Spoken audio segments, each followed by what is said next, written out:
I do have to say, um, on the whole, I feel like this was not a great batch of the Krispy Kreme donuts.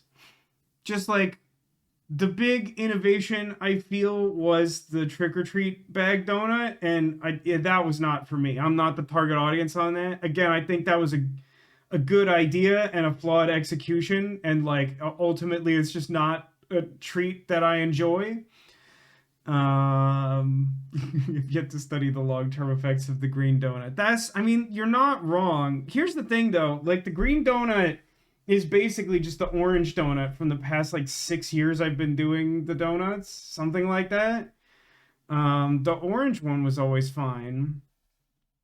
Some shrinkflation. I mean, for sure, like, the fact that the Halloween dozen now has two plain glazed donuts in it is an affront to justice. Like, there's just nothing defensible about that other than just like we have to find a way to cut costs on like this one like novelty dozen donuts. Like, it's just too expensive for us to make like two additional donuts that like mostly still recycle ingredients that we have on hand. Like, if we're being honest, I think the only times that the Krispy Kreme Halloween dozen has ever reinvented the wheel since I've started buying them is last year's Marshmallow Man. That was a real wild swing and a hit. That was really good.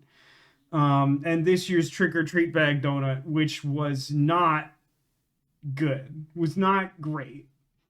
Like, I can imagine that being for someone because, again, I think the flavors are good and the idea is good, but like, man, I just can't. It is just unpleasant to eat for someone like me.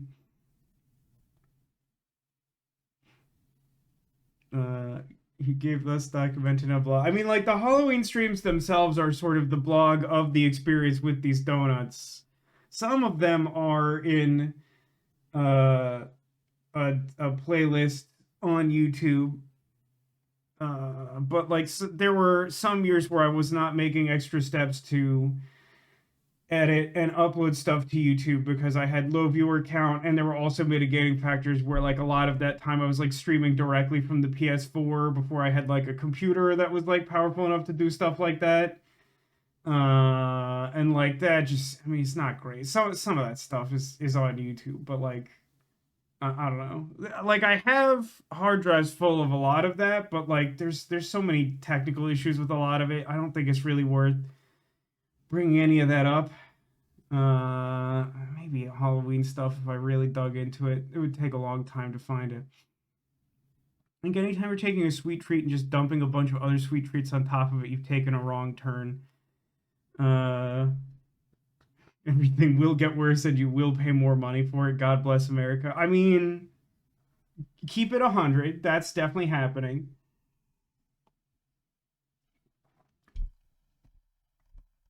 But yeah, I mean, I don't know. I think there's like a limit, right? Like, to touch on the ever-present subject of the Dairy Queen Blizzard, like, I feel like I've had a variety of blizzards where like if you combine like two or like sometimes even three ingredients on top of the ice cream that gets mixed into it, you can get some like interesting novel ideas. But like, I did not that long ago try the Royal Blizzard, and holy crap. So like, if you're not a Dairy Queen psychopath like I am, the concept of the Royal Blizzard is thus: like, a blizzard is like soft serve ice cream blended with usually like one to two toppings. Like, some of the standard ones are kind of just like candy, like crushed up and like blended into the ice cream.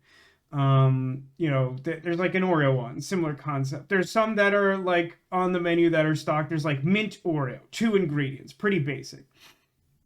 But like, they have this like weird corner of the menu that like, if you don't focus on it, you can't see it, or I can't because I have like dinosaur vision or whatever from Jurassic Park.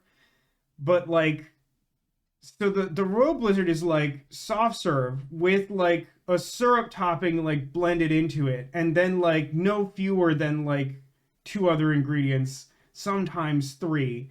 And the one I tried was like peanut butter brownie blizzard. It was like peanut butter and like cut up brownie and had like peanut butter sauce in it. And I swear there was some other ingredient that I'm not thinking of right now.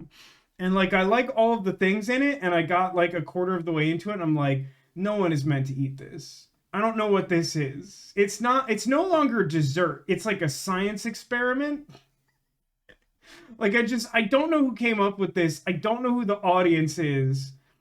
Like, I like desserts more than I like food because I don't like food. I want nutrient brick. We've talked about this. But like the Royal Blizzard is it's bizarre. If it's peanut butter, the audience is demolition. No, you misunderstand, Neko. Like, I love peanut butter. I love peanut butter like a lot. And like the density of ingredients in the Royal Blizzard borders on a punishment. Like, I literally like all of the things in it. And like you just reach a point where you're like, this isn't correct. This is the wrong serving size. People shouldn't do this. That's how I feel about crumble cookies. They're not meant to be taken in the human body. I've had very few of those, but that sounds kind of right. There was this really kind of fancy pizza place that was close to an office I worked at in Hollywood for a while that had these really nice cookies. Particularly, they had these like ginger snap cookies. I mean, they weren't really snap because they were like a soft cookie, but like I think they still called them ginger snaps. They were delightful. They managed to do big cookie and not be so rich that you were like disgusted by it. It was really impressive. And they were like, I don't know, they were like a few bucks. They weren't like super cheap, but they weren't like super crazy. Like, I think crumble cookies get really expensive, don't they? I haven't had that many, but like I think that's true. I think they're like such a commodity that like people know about. It scares me to think that an American is saying dessert is too much. It's a warning. It's a dire warning that there is so much to enjoy at Dairy Queen, and like you should approach the Royal Blizzard with caution. Dead men tell no tales. I will, however, say I did go to Dairy Queen today with my mom in chat. Hi, Mom. And I tried the new Blizzard that showed up like a week ago that I mentioned yesterday. The peppermint bark Blizzard. It was delightful. It was just vanilla ice cream and like peppermint bark, but it was like the proportions were really perfect, where you'd get like just a little bit of the chocolate and peanut butter from the bark, and there was like enough soft serve that it kept everything like in balance. Like none of the flavors was too strong. It was really good. So like it says, like, what if chocolate chip cookie, but we covered it in jelly and 4 inches of icing? Oh, that ain't it. That isn't it. Google Dairy Queen, I don't see Royal Blizzard on the menu. I mean, there are multiple, like Royal Blizzard is a subcategory of Blizzard. So Blizzard, broadly speaking, at Dairy Queen is the blended ice cream dessert.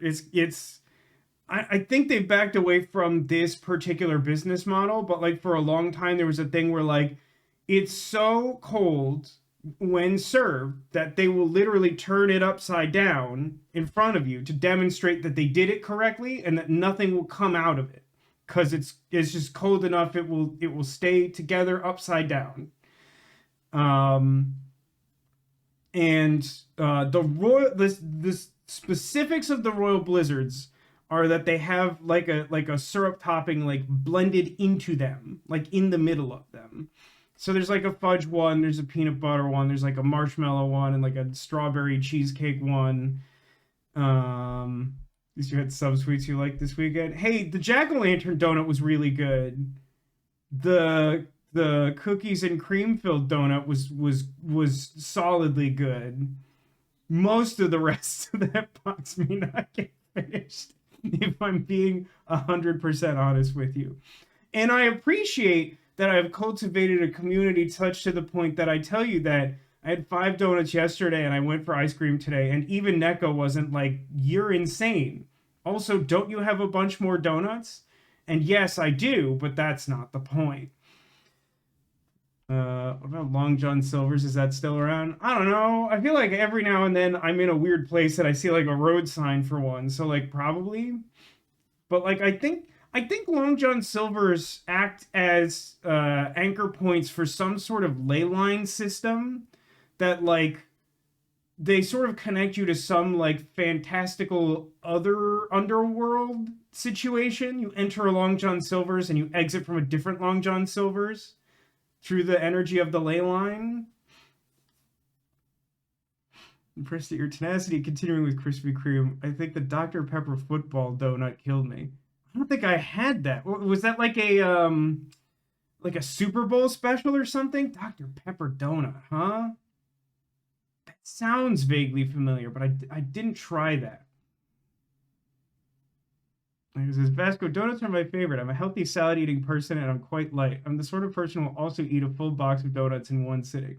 Two responses to that. First, as I teased on Discord earlier, I think the presence of the orange and now green disappointment donut is specifically to keep human beings like you and I from eating a box of donuts in one sitting, because you just have it and you're like, oh, that ain't it. That's not right.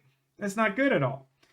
But my point was more that I figured at least one because like food shaming is still such a thing, and I am like super not great about eating habits, and I'll be the first to tell you that, despite efforts to improve that, and I think a measurable improvement. Like I'll still be like, I'm not the guy.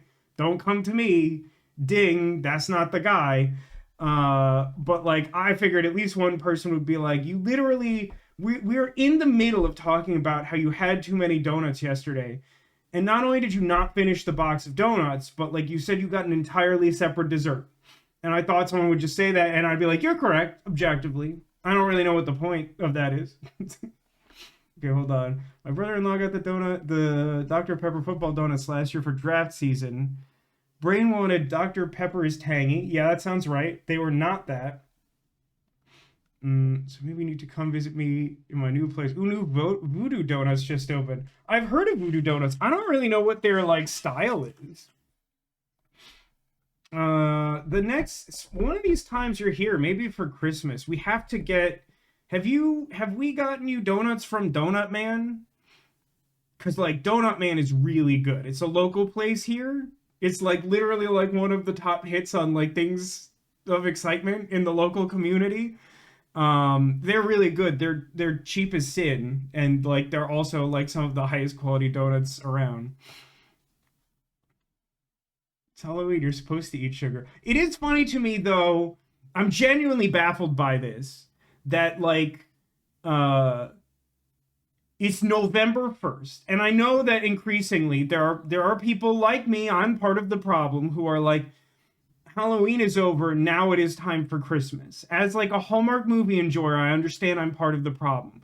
But like, it is insane to me that this year at Dairy Queen, I know I'm not done talking about Dairy Queen and some of you are going to explode, but so like in October, they're like, seasonal special, pumpkin pie donut. And I'm like, well, that's got to be a fall thing. Surely that's going to carry through November.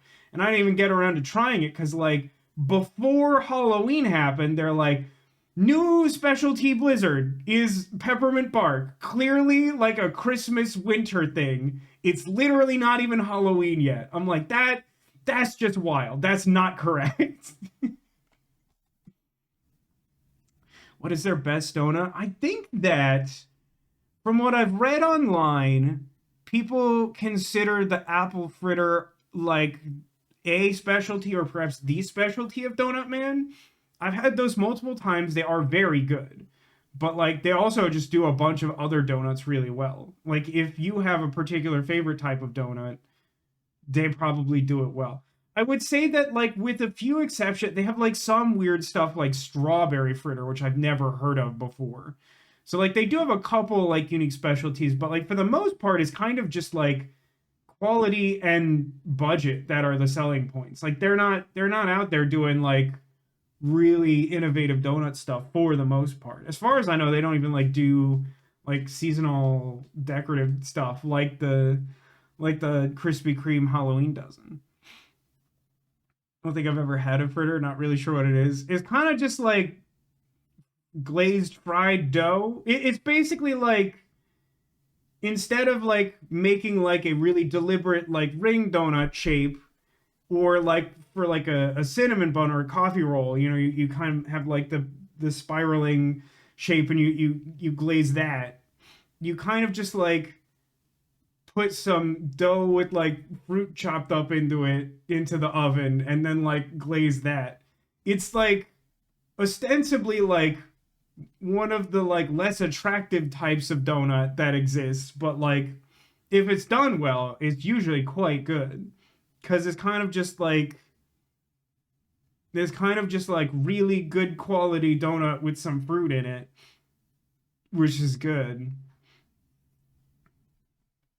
When I hear fritter, I think of fruit dipped in batter and deep fried. Yeah, I mean, like, I mostly know of it from places that do it as a donut, but like, I think fritter more broadly is kind of that. There probably are also like weird niche fritters that like aren't fruit or something weird because, America exists. The Voodoo Halloween half dozen includes 6 hauntingly delicious donuts featuring candy salad, cookies and scream. I'll give you that. Ghosted. That could mean a few different things, but that's probably fine. Peanut butter poltergeist sounds good. Proceed with caution. Not sure what that one is. And pumpkin buttermilk bar. Those mostly sound good. Candy salad sounds like it is similar to the trick or treat bag donut in that it could be awful.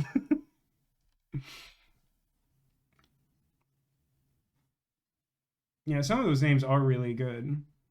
I mean, cookies and scream, pretty straightforward. Big fan. Also, hi Sniper Justin. I saw you sneak in there at some point.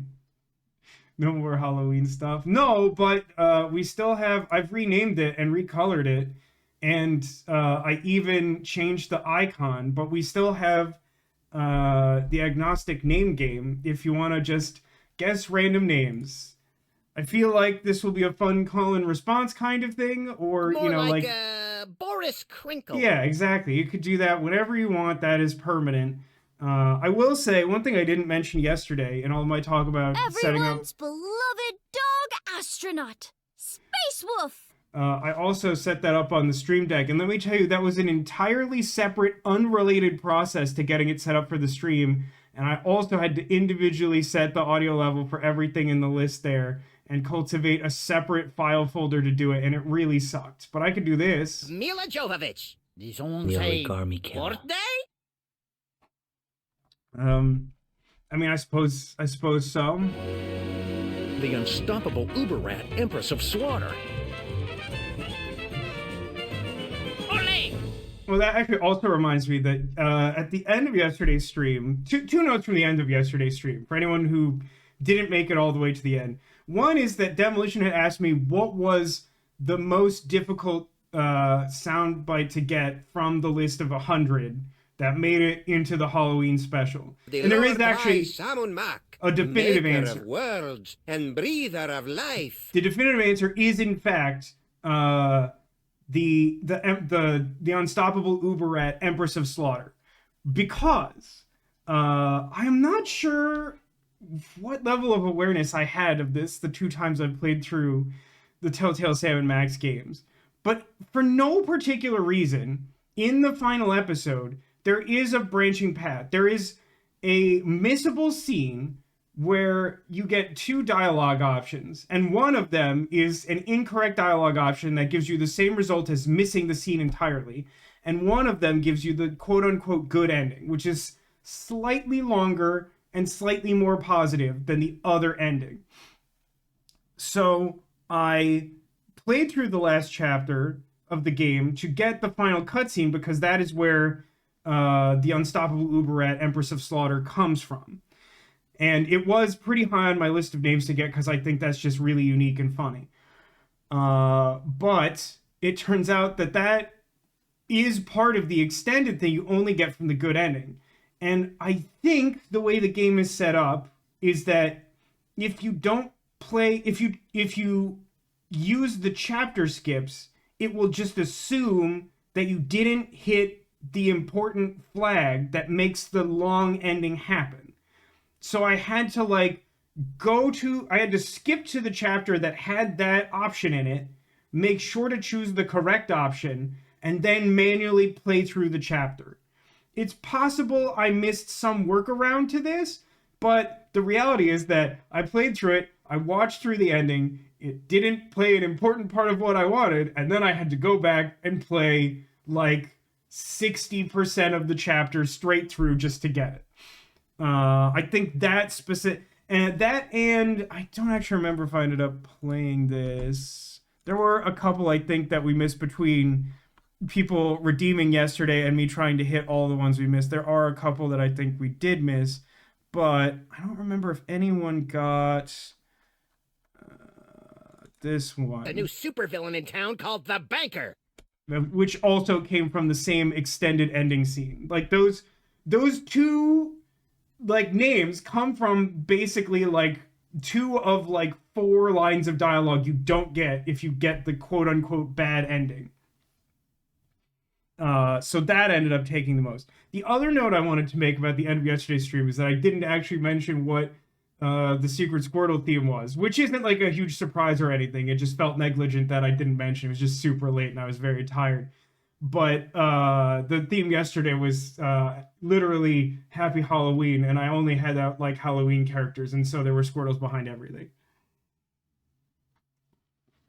Dedication is amazing. I'm just glad people liked it because I really wanted to do it, and I could have done less, but I just felt like if I was... There are so few things that I'm really motivated to do. There are just so many things I don't care about or that make me mad.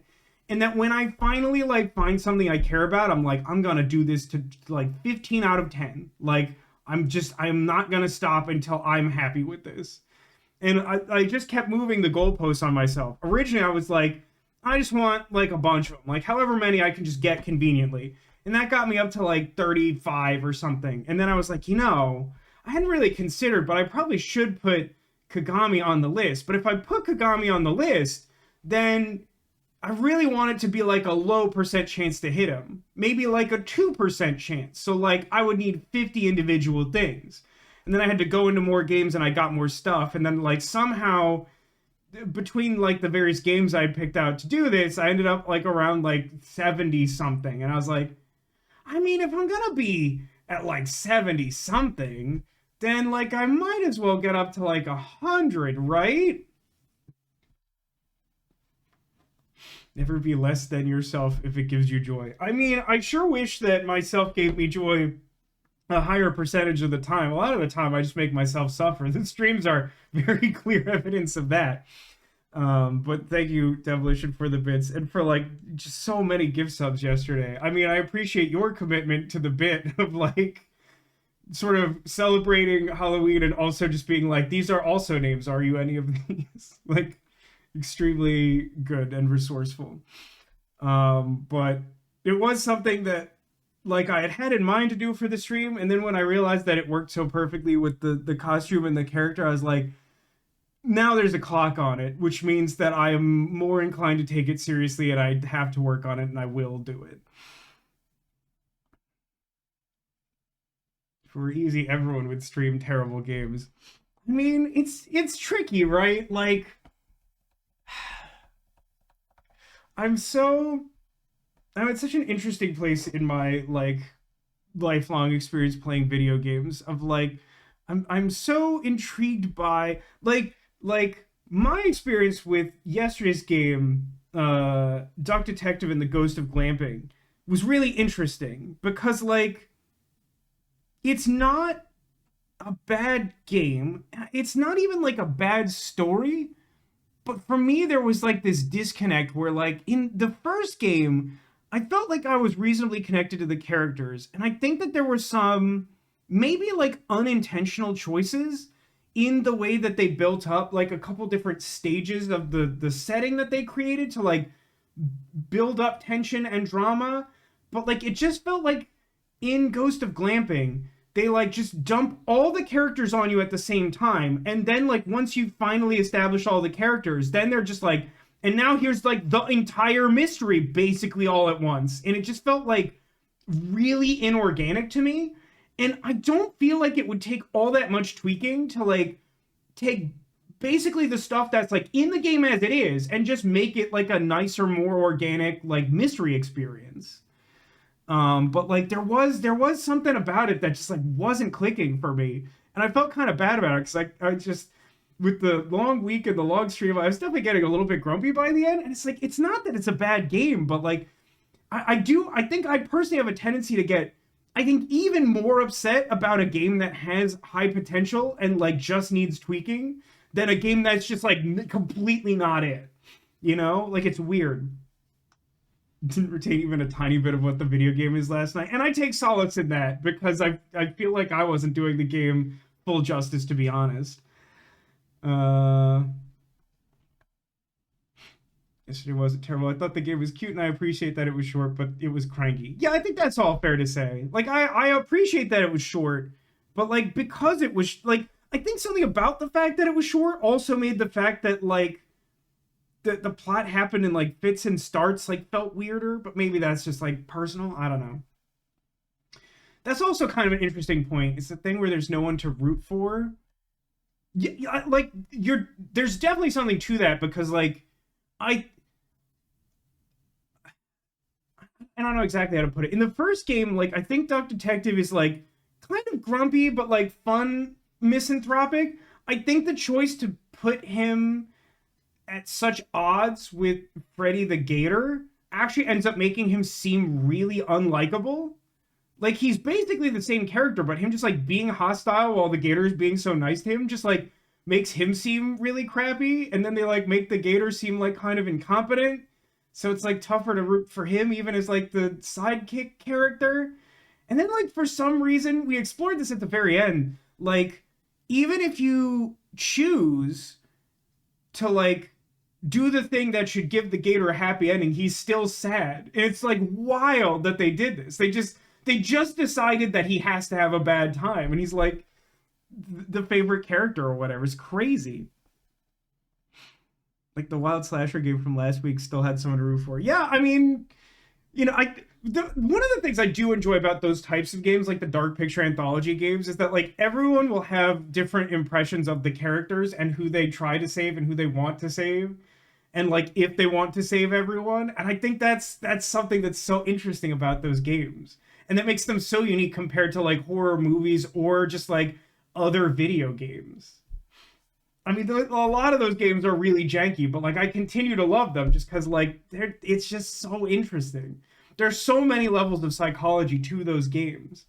And another thing I like about them is something I was reflecting on in the last week is that like, for me personally, it's so much easier to enjoy and forgive a game that's like bad in some way or even multiple ways if the experience of playing it is unpunishing. Like, to me, it is really important for a video game to establish a rapport with the player early on if it is going to be really punishing. It's not that games should never be hard, but like, to me, a great example of this is Resonance of Fate, a game I've played a lot on YouTube in the past, and a little bit on this channel as well. But like, it is a Japanese RPG with a really unique tactical interface that is like known for being really difficult. But like, it gives you a really rough tutorial of how things work and really doesn't explain some important stuff that you kind of have to figure out for yourself. But like, the game kind of does a good job of like setting the difficulty curve such that like you will die early and it's like, oh, you died. You want to do it again? Daddy and does like, not approve. If you look at like any review of the game ever, everyone is basically like, this game is really novel and interesting. And like a lot of people like it, some people don't, but like everyone is sort of like, just be aware, it's like hard as sin. It's just ridiculously difficult. But like, because it's very upfront about that and everyone has communicated this and knows it, to the extent that when I bought this game from a store in California, even the cashier was like, ooh, this game's really hard. And I was like, no, I know, I did research. Thank you, though. I appreciate that. But like, so like, the fact that those games have a tendency to be, you know, they progress normally very linearly and have just the quick time events. One of the things I had issue with in the latest one that we played, The Devil in Me, is that it had more of these like weird meandering exploratory segments that like ground the progress in the game to a halt and like provided little of value. But like a lot of those, like Heavy Rain is a good example of this, where like basically everything is on the rails and it's just up to you whether you can or want to give the correct inputs to get like better endings or what have you. So like again, I think those games are really interesting, and like there's nothing wrong with a game being hard, but I think there is, I don't know, maybe an impetus is too strong a word, but I think that there is a lot of benefit and value in the developers coming up with a way to be like, so like this is sort of what the game is. This is the language the game uses, and we either expect you to die a lot or we don't expect you to die ever, or maybe sometimes if things get challenging you die. Like these to me are really valuable experiences. But, you know, even with all the weird flaws of the devil in me, I ended up coming away from that experience having like a really good time with it overall, compared to, you know, some of my like late stage experiences playing Blueprints on stream, where like the game is designed in such a way that I really feel like I should be the target audience for it. And it's just so like weirdly punishingly cryptic and brutal about certain things that it just makes me really mad. Cause like it feels like the early parts of the game are like, you have an appreciation for roguelikes and basic strategy and logic puzzles. Have a good time. And then like silently it flips this really big switch to like, screw you, pal, get bent and die. And it's like, oh, I didn't realize that you hated me now. I don't know what I did to you, or why you've chosen to do this to me, but good God. The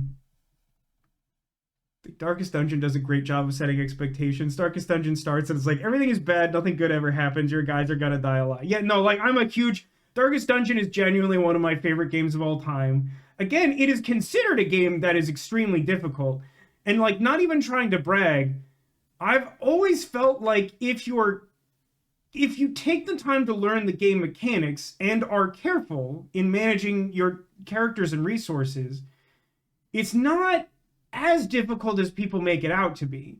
Doing those things is difficult, but like, I feel like for a while it was described in like the upper echelons of like game difficulty, and like I'm not sure I agree with that. I do think it's a hard game, and I do think that like the caveat I give is like these are things that are kind of hard to do, but like if you're dedicated to like learning the game mechanics, you know, you can mitigate the deaths a lot.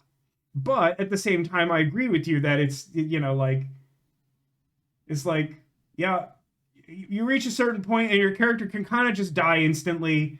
Really important to just be careful, because like your characters will die. Lots of characters will die. I have heard good things about They Are Billions. I don't know much about it. By the way, we are like a half hour in. I still haven't done a proper start to the stream because I was just like talking about desserts, and then ultimately I was like, I'm gonna put that in the final VOD, and then I didn't do like a proper transition. So, ahoy, lay lovers, it's me, your Captain Vasco. You've probably been here. Hi, hello. How's everyone doing? Also, my sister had some comments in chat while I was ranting about games. She herself is a game designer. She released this year her second book, which is the game design strategy guide, and you should go look it up and buy it and be cool. If you didn't spend an entire month of your life setting up a single chat command for your Halloween stream, you should have read it already. I haven't done, I'll be honest, I have not done that. I haven't done a lot of things other than the thing I just said I did. But psychology is one of the most interesting parts of game design. I mean, psychology is a really interesting part of a lot of things. And yes, people will forgive crazy things if they're immersed. Yes. Kids during playtest thought Stitch was crashing the game because he was mad and they did things wrong because we made him feel real. I mean, you definitely made all the characters in Disney Friends feel real. That's true. Thank you for sharing the link there, Demolition. Another order of business I have before we start playing the game is that I need to show you the little guys came today. I said yesterday that I ordered the Poke Doll style evolution keychains, which I was very excited about. Here's Flareon. She's very fluffy. Look at her enormous collar and her big floof. She's precious. I love her. You can also see I got Eevee and Vaporeon, and I hung them off the weird knobs that are on the top of these shelves in case you want to stack them. Very, very small. Very small. But I also kept Jolteon handy because I need to show you Jolteon because Jolteon is very, very, very funny. Look at Jolteon's collar. It's gigantic. It's so big. It like encompasses its whole body. Like it has sort of like a pointy, jagged like ruffle of like needles or whatever. It's like gigantic. You could live in it. It's amazing. I do think normally I don't cut the tags off my plush. I don't know why. I'm like a psychopathic purist. I feel like I gotta cut them off, these guys. It's just too big, and it makes it hard to appreciate these small little fluffs. But like, my God, are these not amazing? Granted, some of these are sold out. I only got the first gen ones because I didn't want to spend like $80 buying the whole set. But Umbreon and Espeon and Sylveon are all already sold out. I know that for sure. But I think all the rest are still available as of now. They're very good. Yeah, the tags are too big for sure. The same is true of I got the Halloween keychains, which are a little bigger than these, granted, but like there's kind of just like a one-size-fits-all tag from the Pokemon Center in the US, and it's big and it's cumbersome and it's not particularly aesthetically pleasing, and it makes me mildly annoyed. But I mean, where else you gonna get this like little guys? They're so good. The Flareon brings me life. Her jaunty, askew ears. Very excited for big Flareon. Still really haven't figured out exactly what to do with that. Hopefully we'll figure that out together. It's not polite to talk publicly about the shelf's weird knobs. No, it's cool. The shelf's into it. I promise. Also, hi, Keen. Welcome. Welcome. You're saying I don't have Glaceon. It's true, I don't have Glaceon. The only Glaceon I have is the Sitting Cutie. Because they restocked the Flareon Sitting Cutie, and I felt like I needed to get it, and it didn't qualify for free shipping, so I got Glaceon so that I could have Fire and Ice Sitting Cuties, and also because the Glaceon Sitting Cutie has an excellent face. Do we keep the Flesh Friends button? I meant to leave it available for now. I think I did turn it off. I mean, what I should do is like rename it and reconfigure the command, but that'll take a while. So I'll just turn it on. If you want to Flesh Friends for a while, you could do that. I don't really know that it like I don't know if it's a permanent addition. We'll see. Shall we sculpt some Flesh Friends then?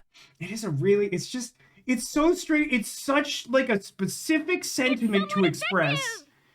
And like it never matters to the game. It's from the first game in the Kathy Rain series, and like there's just a spooky guy who appears in her dreams, and he just says that, and then like the dream ends, and no one ever sculpts any Flesh Friends, and the context is never made clear.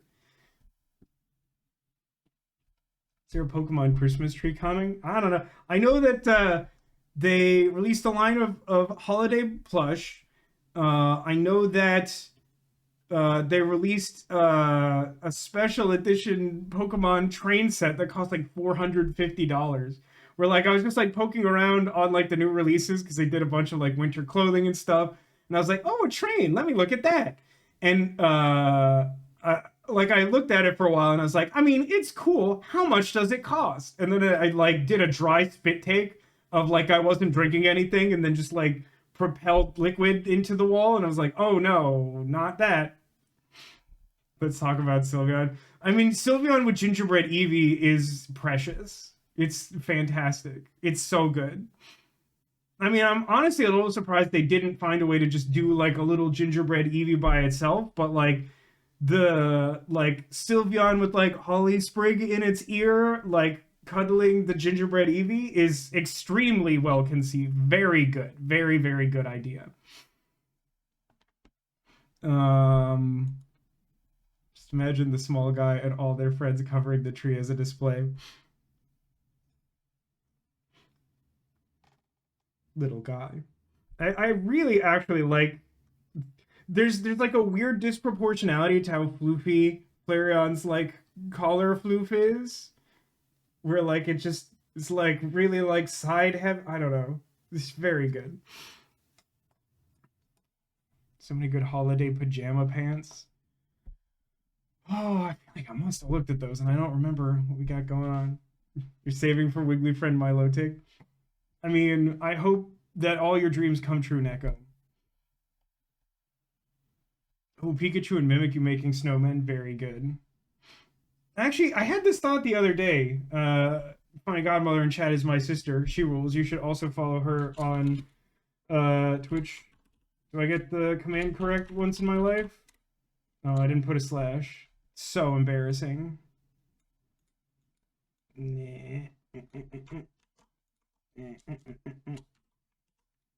Work correctly? Okay, great. What was I saying? Oh yeah. Obviously, my sister is a huge Pikachu fan. If you see any of her streams, there are many Pikachus. They're excellent and great. What are your feelings on Mimikyu, who is not Pikachu, but aspires to be Pikachu because Pikachu is beloved? Do you have fondness for it because it is Pikachu adjacent? Do you like it on its own merits, or do you not particularly like it? Up to 12 natural shinies in ZA. Have you been using like the shiny charm, Neko? Or are you just like all in? Or you're trying to get the shiny charm? Man, you got 12 without getting the shiny charm? That seems crazy.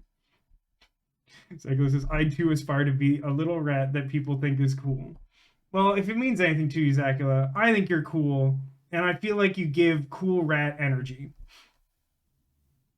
Love Mimikyu. Very sad story. But like relatable, right? Second of all, the TCG card does slap. All right, we're now like 40 something minutes into the stream. Nothing ever happens in this game anyway. I should probably start playing it. As discussed earlier, we played Kathy Rain earlier in the year. That's where you go to sculpt your flesh friends. I don't know why. I don't know what it does. I don't know what it means. But Kathy Rain 2, we started playing in October, found that the pace was too slow for us to achieve the desired level of spook before the end of the month. We put it off. I do want to finish playing this game. I like the first one. I will say that I understand this game is longer. It hasn't hooked nearly as quickly as the first one did, which may simply be a result of its length, but like some really strong creative choices went into the idea that the first 2 days are like a lot of actual like book research on like fake internet and card catalog systems. Oh, I didn't realize your PC was out of commission, Zacho. I'm sorry to hear that. Okay, so let's hop over to the game. And I'm going to do a really light recap, partially because nothing happens in this game, and partially because I don't want to spoil Zacula too much. So genuinely, like, the first day of the game was like a lot of reading. Like, so much reading that the observation, not the joke, but the observation that I made is that, like, someone joined a third of the way through the amount of reading that there was to do on day one. And like before we finished doing the reading, they were like, this seems like too much reading. And I was like, you literally missed like a third of it. So like that mainly just gave us the background on our goal in this game. Our goal is to find the Soothsayer serial killer. Kathy Rain is investigating that mystery. She's hoping to get a big payday from being the one to crack the case. And, you know, she's got some unique connections and skills and whatever, and so she thinks she's got a shot at doing it. The way she started doing that was like a bunch of reading. The second day, she took the information she got from the library, visited a few notable sites from the history of this serial killer, and asked a few questions. I don't feel like she learned a tremendous amount so far about the nature of the serial killer or what happened. We did visit the most recent like crime scene And we got a potentially extremely important piece of evidence that I think we largely agree is very convenient. But I think we might have to wait a couple of days or something in-game before we get lab results that tell us, like, whose fingerprint is involved there. I need Kathy to be real and also in my life, if her roommate isn't it. I mean, Zachula and I are on some weird mutual spectrum where, like, I feel like if Kathy Rain and Eileen Summers were real and they weren't dating each other, then, like, I would want to date Eileen. That's my... I'll be openly weird about it. I think Eileen's super cute. We already had the embarrassing waifu conversation, like, a month and a half ago. And now, like, we're just here. That's where we're at. Also, hi, Mom, in chat. I'm going to say that that's the recap, and we'll continue the game now.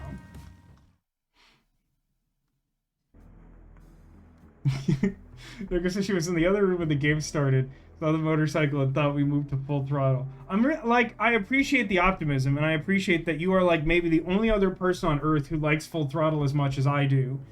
But there are a lot of context clues that I think would have made full throttle seem unlikely. Okay, so we should be on day 3. Something in this game tells me what I'm supposed to be doing, right? Investigate Rose at Engstrom. Oh, right. We're gonna... So Rose is one of the victims? Rose Taylor, a nurse, was the first Soothsayer victim. She was stabbed to death in the Azure Sky Motel. And I think one of the revelations from the end of the last stream is that, like, she worked at the same, like, facility that we committed our in-game mother to, which is a big deal. How could anyone not love Full Throttle? I mean, I think a lot of the problems that people had with Full Throttle are, like, it's short, it's genre-wise a little quirky, and I mean, like, one thing I know people didn't like about it has, like, a whole combat system that, like, you do have to work through, but, like, if you do a little trial and error or research, you'll find that it's actually really straightforward to game that system and, like, not have to deal with the combat in earnest. She doesn't live in the dorm anymore. Where is Eileen? She works for a newspaper. Enough time has passed that they're adults now. Okay, so let's go to the mall today. By the way, I'm just gonna throw this out here because I'm still really workshopping, like, what I'm doing with the office now that I've, like, rearranged stuff. Part of me was thinking that I, like, set up something behind me to prop up the big Flareon so that it will be, like, behind me. That way we can keep, like, shelf space largely visible. It's important to me that the Flareon be present. Oh. Another spooky note. Another one of these. The Queen King of Two Suits longs for human connection and non-conformity, yet is caught in a painful loop of self-destruction. T.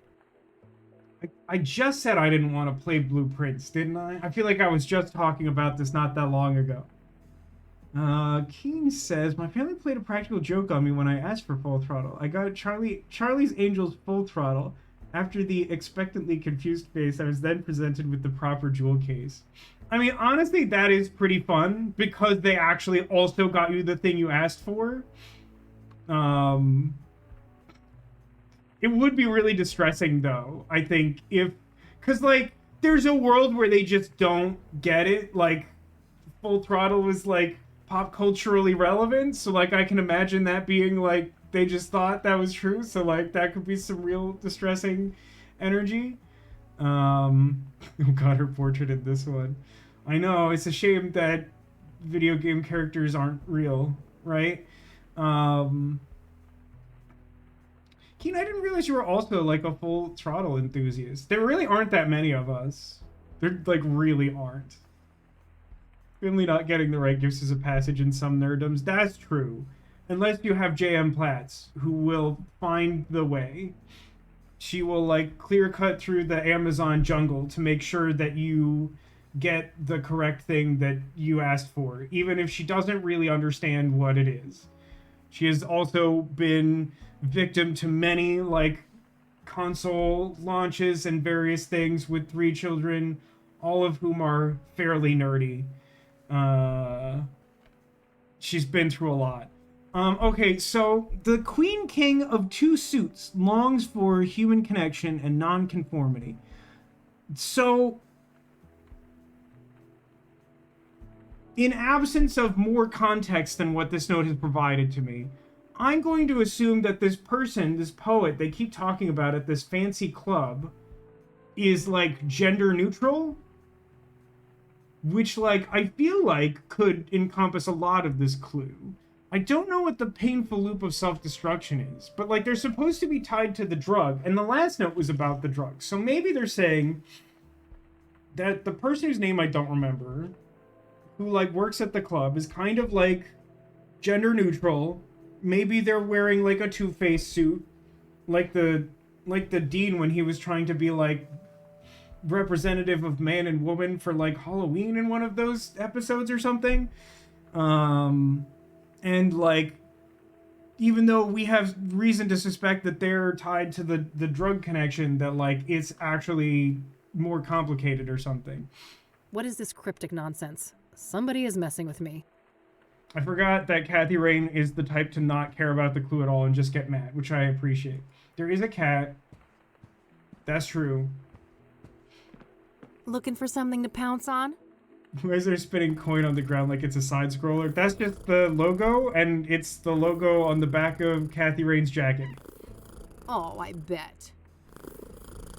Cat noises. I'm gonna check my answering machine. Like it's 1998. Because I think that's the correct year. Hey, Josh here. So, that print you asked me to run, apparently it belongs to an old lady called Tabitha Caldwell, 73 years old. Okay, good news. We have a name associated with the fingerprint. Bad news. Confirmed witch. No 73-year-old woman has her fingerprints on an occult serial killer's crime scene and is named Tabitha Caldwell if she isn't actually a murderous witch. Turns out that we grabbed her prints in the 60s for violating some obscure state law about endangered plants. Which were probably part of a potion to kill someone. Apparently she owns a small flower shop now, Tabby's Garden. The address is 11 Pine Road. Hope this helps. Gotta go. Very interesting. I should definitely check out that shop today. Hannah Verdue is the name of the person at the club. Incidentally, it's Kathy raining outside. Let's hope this stupid roof doesn't start leaking again. No, let's not talk about roof leaks. At least we have new windows and a roof that's like a year old. And plumbing that was installed earlier this year, although that did cause the roof to cave in because they did a really bad job. Okay, hang on. What got added?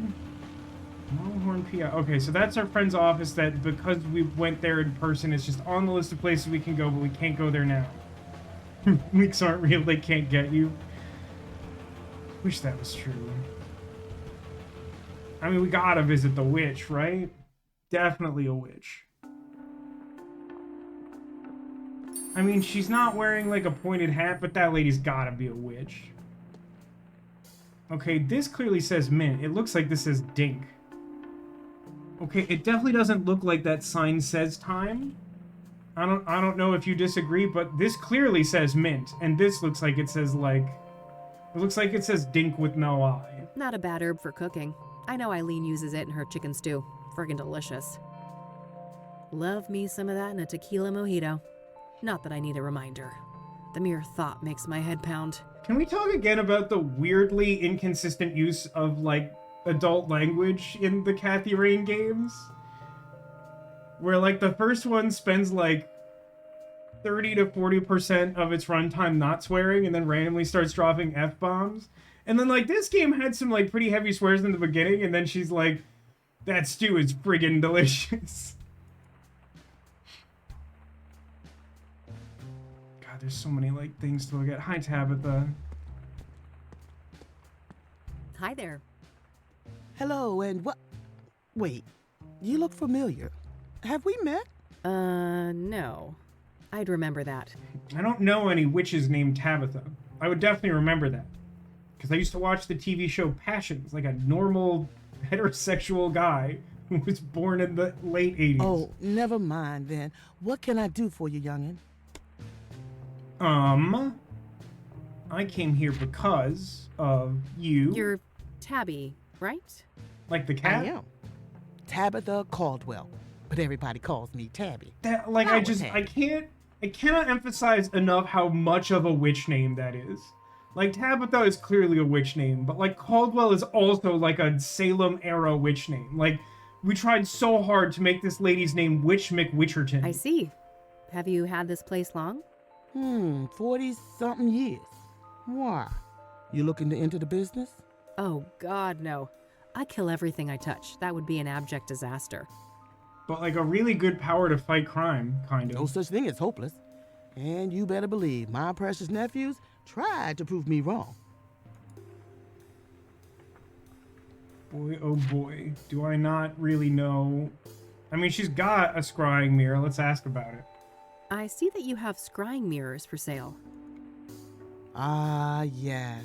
Those are always popular. Those are always High quality, popular? Exquisite design, made from genuine, locally mined obsidian. Is locally mined, like, an important trait when you're buying an old-fashioned scrying mirror? Like, really? Ah, cool. You sell a lot of these then? Well, this ain't a big business. Maybe a dozen a month That's an or so. insane number of Things have picked up lately, scrying too. mirrors to sell. I'm not sure why. That's, like, unhinged. Can you imagine? Like, what kind of community is this? The Soothsayer uses scrying mirrors, doesn't he? That might be why? Oh, really?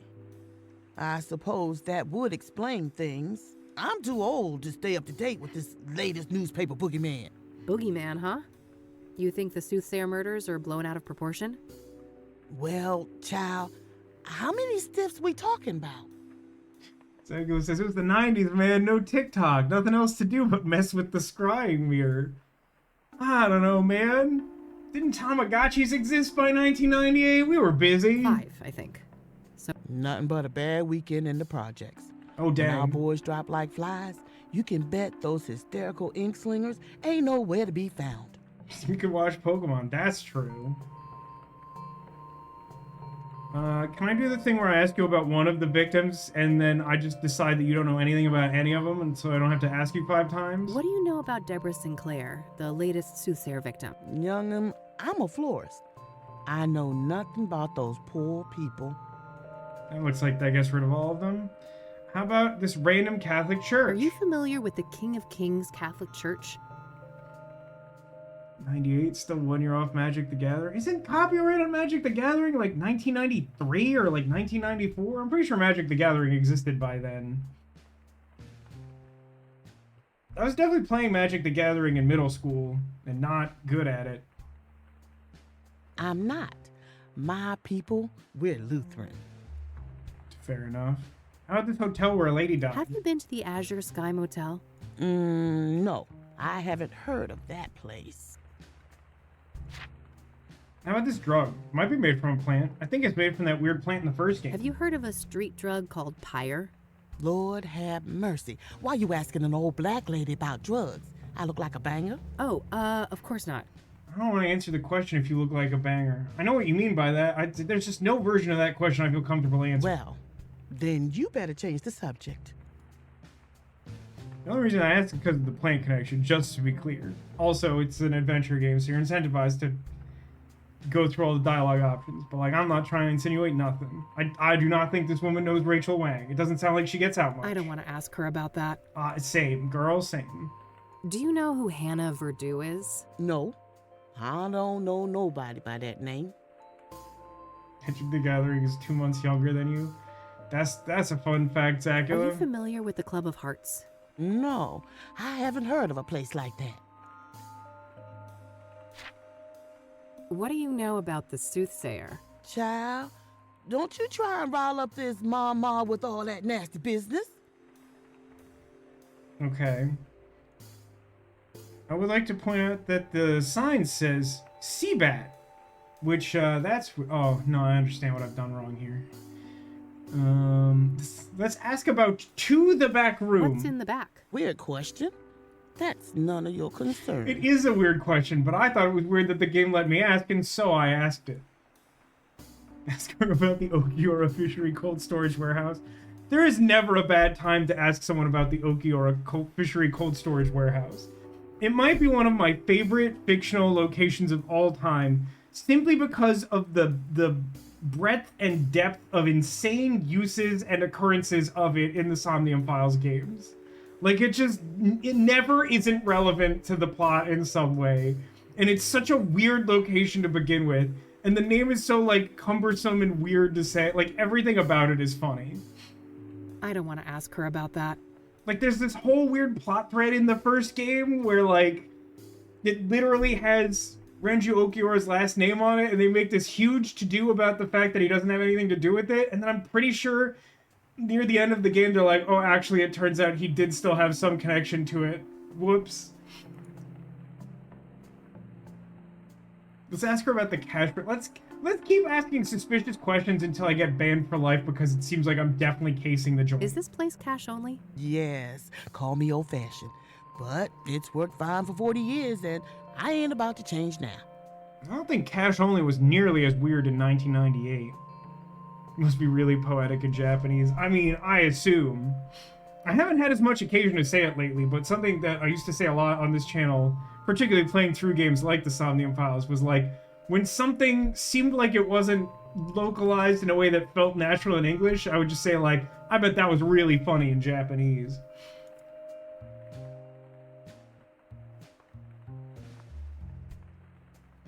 Ask about the poster. I don't want to ask. Okay, ask about the... I don't want to ask. I've always liked the look of these little trees, but they take a lot of work, don't they? Oh, I declare. I would only recommend such a hobby for someone who is both meticulous and diligent. Yeah, I think I'll stick with cacti. Can I, These cacti are cute. Aren't they? 3 for 2 right now. Only $9.99. Tempting. I'll think about it. Do I have money in my inventory? I don't think this is one of those games. Taser the Witch. It's an interesting concept. I haven't saved it. I don't know how long.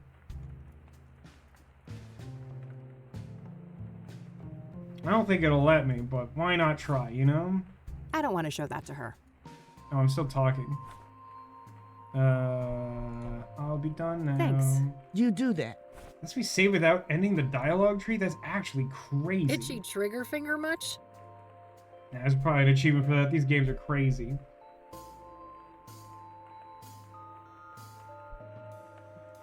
So my sister's translated Okiora Fishery Cold Storage Warehouse into kanji, and then Okiora Suisan Reizo Soku. I mean, that does have a nicer ring to it if I'm remotely reading that correctly. $10 ain't nothing to sneeze at in 98. Yeah, but it's 3 for 2, Count Zacula. I don't have any business back there.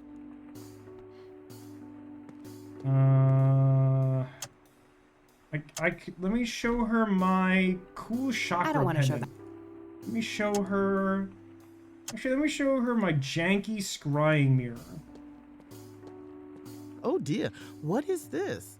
Painted glass on a plastic frame? Yeah, I got this for free, actually. Well, I ain't surprised.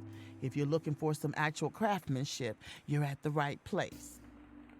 Okay, let me show her this fragment of incriminating evidence with her fingerprint on it. I guess I could confront her about the fingerprint, but I think I'll play it cool for now. Tabitha doesn't know what I'm up to yet. I should use that to my advantage for as long as I can. Well, you didn't want me to tase her, so I don't know what you want. Take a photo? I don't want to take... It'll last longer? Okay. It keeps throwing me off that Cassie is the name of the city. It keeps feeling like... okay. I should... For Zacula's sake, let's go see how Eileen is doing. And by Zacula's sake, I mean, hi Eileen, I love you. Hey, hey. Hey, Kathy. What's up? Does the name Tabitha Caldwell mean anything to you? I don't think so. Should it? Probably not. Does the name Rachel Wang mean anything to you? No, I don't know who that is. Her hair is great, agreed. I'm not actually sure if it's the same voice actress. I should be aware of that. I feel like it might be a different voice actress. Her tone is definitely different in this game. She starts off like surprisingly confrontational with Kathy, but it's like implied that like they tried working together and it didn't go great, and so like Eileen's a little salty about Kathy asking for favors right now. But that might have just been to sort of set up some obstacles for early in the game. Do you know Hannah Verdue? Do you know who Hannah Verdue is? That name sounds familiar, but I can't place it. Do you know the Club of Hearts? Sure, never been there myself, but I know Meadow loves the place. Yeah, she told me as much. That's true. She does have a very cute frog on the computer that I can't steal. So that drug lead you mentioned ended up being quite the rabbit hole. Oh, really? Have you been able to learn more about it? Not really. Yeah, lots of little leads to follow up on. I'll let you know if there's anything concrete I'd like to discuss. Here's a photo of me. Do you love me? Look what Meadow made me do. Classic Meadow. Look what Meadow gave me. Good call. I can imagine your chakras are quite out of whack. I believe the term she used was dog expletive deleted. Uh-huh. How about a creepy note? Apparently somebody left this in my mailbox. Know any tea? I don't know how to respond to a question like that. Keyboard guy's giving super hipster vibes. He is, and it's supposed to be like 1998, so he's like way ahead of the times. Huh. Nobody I know comes to mind. Buildings did Secret not, admirer? in fact, have security in 1998. I mean, if CW's The Flash was any indication, that remained true up until like 2015 or something. I don't know. I just hope it's somebody with good intentions. I'll let you get back. All right. Let me look at the frog. Cute little frog. He has had that thing as long as I've known her. Give it. I mean, I have my own friend. God, I love the tiny Flareon. They're all very good. The Vaporeon has a similarly large, like, fishy frill collar, but, like, not as ridiculous as the Jolteon, like, throat cape. Why won't they kiss? I know, psychic damage, right, Zacula? I do appreciate that they've, like, there's, like, dynamic backgrounds. Like, there's a few places where you, like, see the outside, and, like, earlier days it's been clear out, and now it's raining, and, like, it looks different. Even, like, the lighting of the room feels different. So, like, it's a nice attention to detail that you don't always see from these types of games.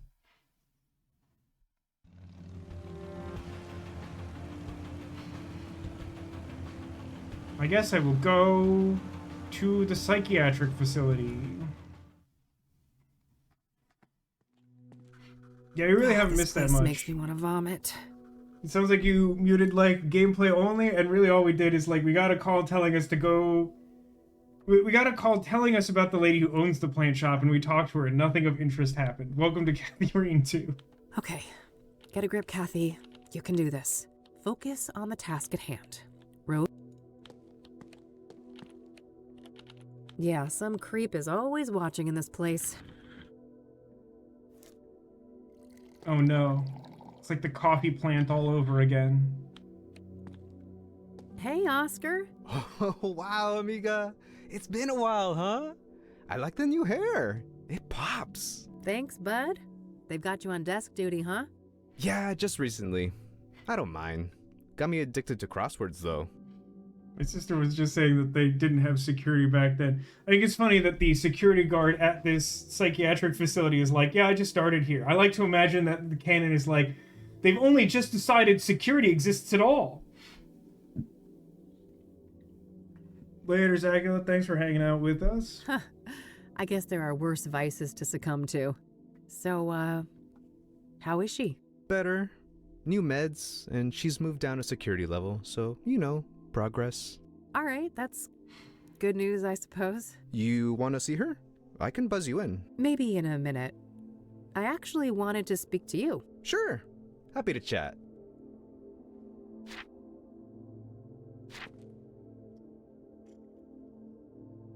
So I hear that a certain Rose Taylor, the woman who was killed by the Soothsayer, used to work here. Is that right? Yeah, that's public record. She was employed here a few years back. It tells me something about this guy that he's like, that's public record. I'm allowed to say that. All right. Did you know her? Why'd she leave? Look, I can't go there. Company lawyers ain't messing around. They rip me apart if I leak something like that. Mm-hmm. Sister says, my security badge at a SeaWorld family theme park in 1998 was a passport photo glued to a laminated oak tag. Did someone Yeah, say birthday? Now I understand why Zach was told to wait.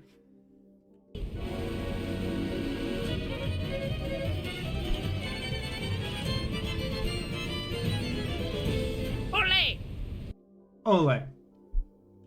Come on, Oscar, how would they know? Camera, they're watching us. Don't go too far, chica. I like you, but I like this job more. Do you know anything about drugs? Have you heard of Pyre? Nope. That a band or something? Not quite. It's a street drug. Oh, that ain't my thing. A little Mary Jane on special occasions, maybe, but I don't touch the heavy stuff. Do you know who Hannah Verdew is? No, I don't know her. Have you been to the Club of Hearts? I haven't. Should I? Maybe if you had a hidden affection for poetry? Can't say I'm inclined that way. Where's the bribe option? This isn't one of those games where we have money, or I would have tried to buy a cactus. And by a cactus, I mean 3 cacti for the price of 2. Have we made flesh friends yet? No, and we didn't do it for the entirety of the first game, where that dialogue came from. What do you know about Benedict Townsend, the 3rd Soothsayer victim? I don't know anything about those killings, chica. Here's a visual novel basketball game. I have heard of that. I think one of my friends played it. Isn't it like 3-on-3 basketball or something? What do you know about the Soothsayer? The killer? Man, nothing. I don't care for all that morbid stuff. Are you familiar with the King of Kings Catholic Church? I've heard of that name, yeah, but me and my family go to a different church. There's something really funny about this game where, like, in the first Kathy Rain game, it's, like, all about, like, the small town where Kathy Rain grew up. And so, like, you ask every person about the church and they're like, it's the only church in town. It's the only church I've ever heard of. I assume it's normal because I have nothing to compare it to. And in this game, when you, like, ask about, like, a Catholic church in the city, they're like, they're either like, I've heard of it, but I don't go there. Or like, obviously I am a different faith and I don't know anything about that church.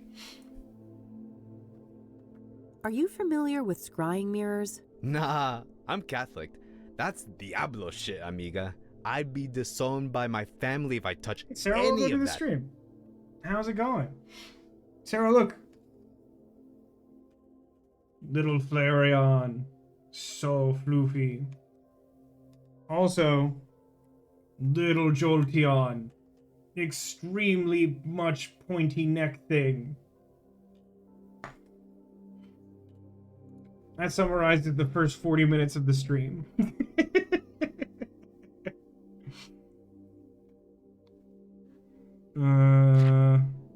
I don't want to ask. Internationally renowned recording star Conroy Bumpus. Yes, I think we're showing off the fact that we do have the permanent name game button. I was actually really pleased at how seamlessly the streamer bot command transitioned when I changed the name in Twitch. Which actually, there was a point where like one of my command tests from sound alerts was active when it wasn't supposed to be. And that's because it's the only version of a channel point interaction software that I know of that defaults the command to on. Every other one you create it and you have to go out of your way to like set it up to be active. And that one I was just like testing something and I never tried to turn it on. It was just like, nah, yeah, it's just on now. And I hate that it did that. That's not what I want.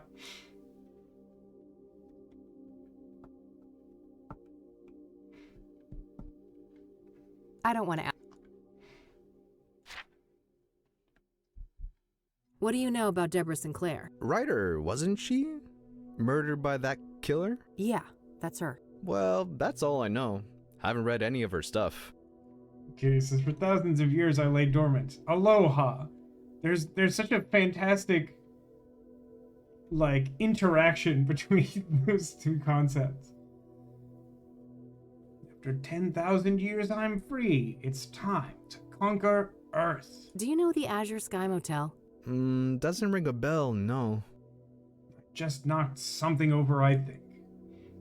Alright, what can I ask him about? Ooh, button you say. I see that the Suits decided to add a slogan. Sure did. I didn't see a need for it personally, but I guess those marketing people need to make a living too.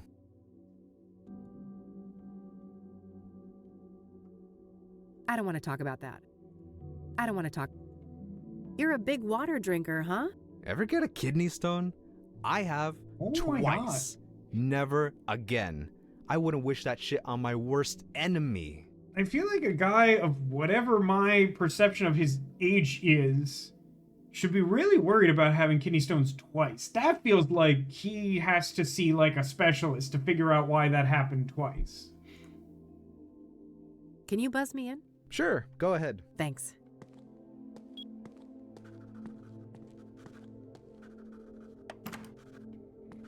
Man eats too much salt. I mean, that's like too much salt, right?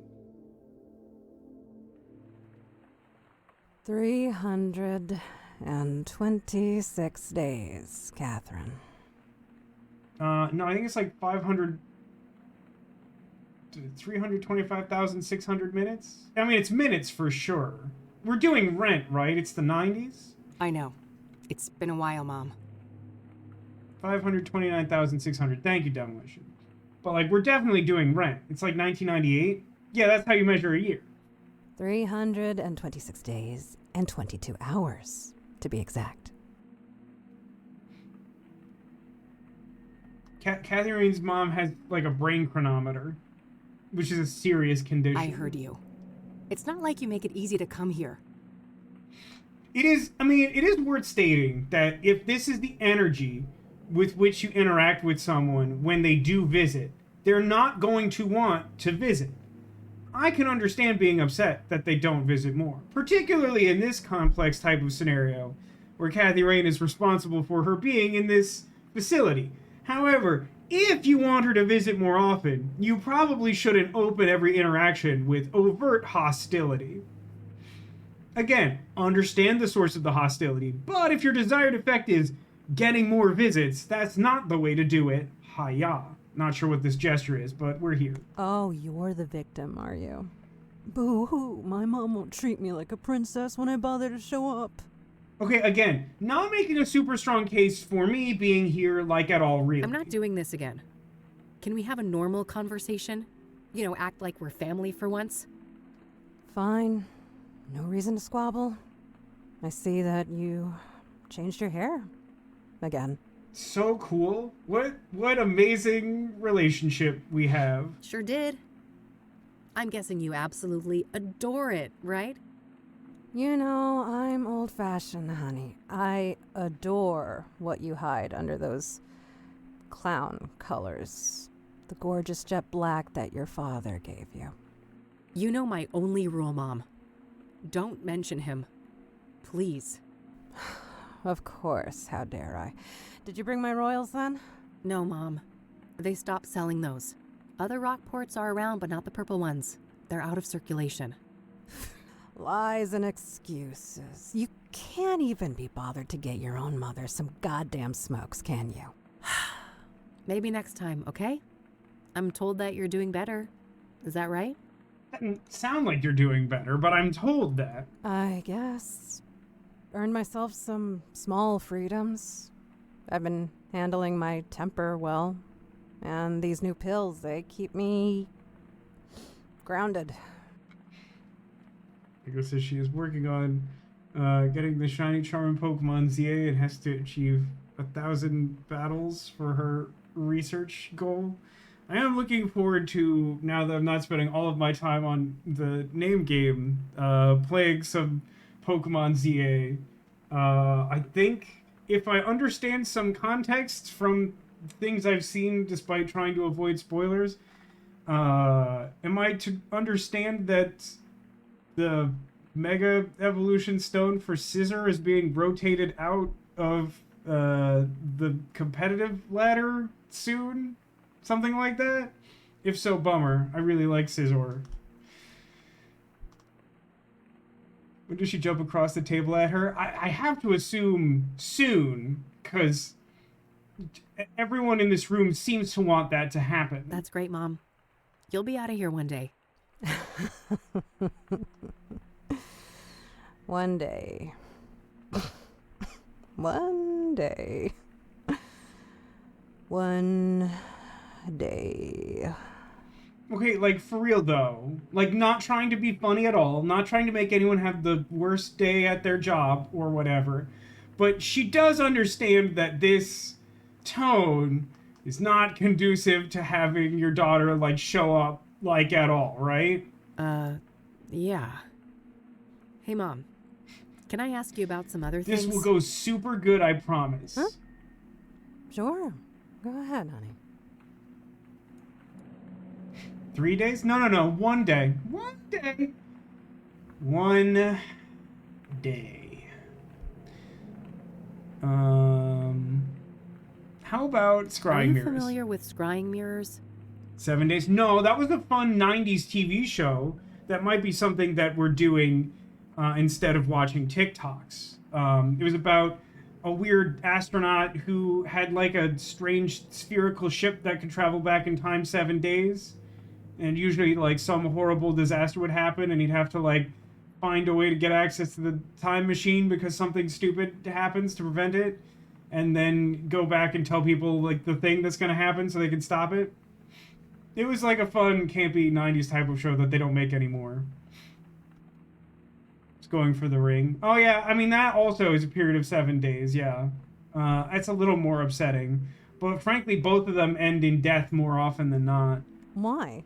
I've raised you better than to bother with superstitious nonsense like that. This lady does suck some amount. I guess we'll just ask her about Rose Taylor. So, I hear that a woman by the name of Rose Taylor used to work here.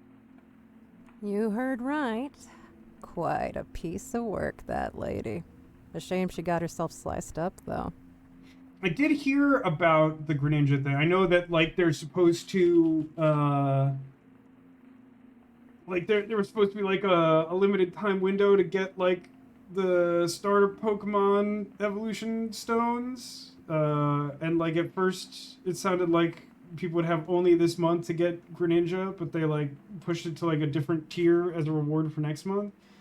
But, like, I had read some headline somewhere that was, like, fans are upset, like, Scizor and Steelix are being, like, taken out of Pokemon ZA or like something along those lines, and I had to assume that, like, they didn't, like, decide to hard code remove something that was already in the game, but, like, probably that they made the Mega Stones unavailable or something.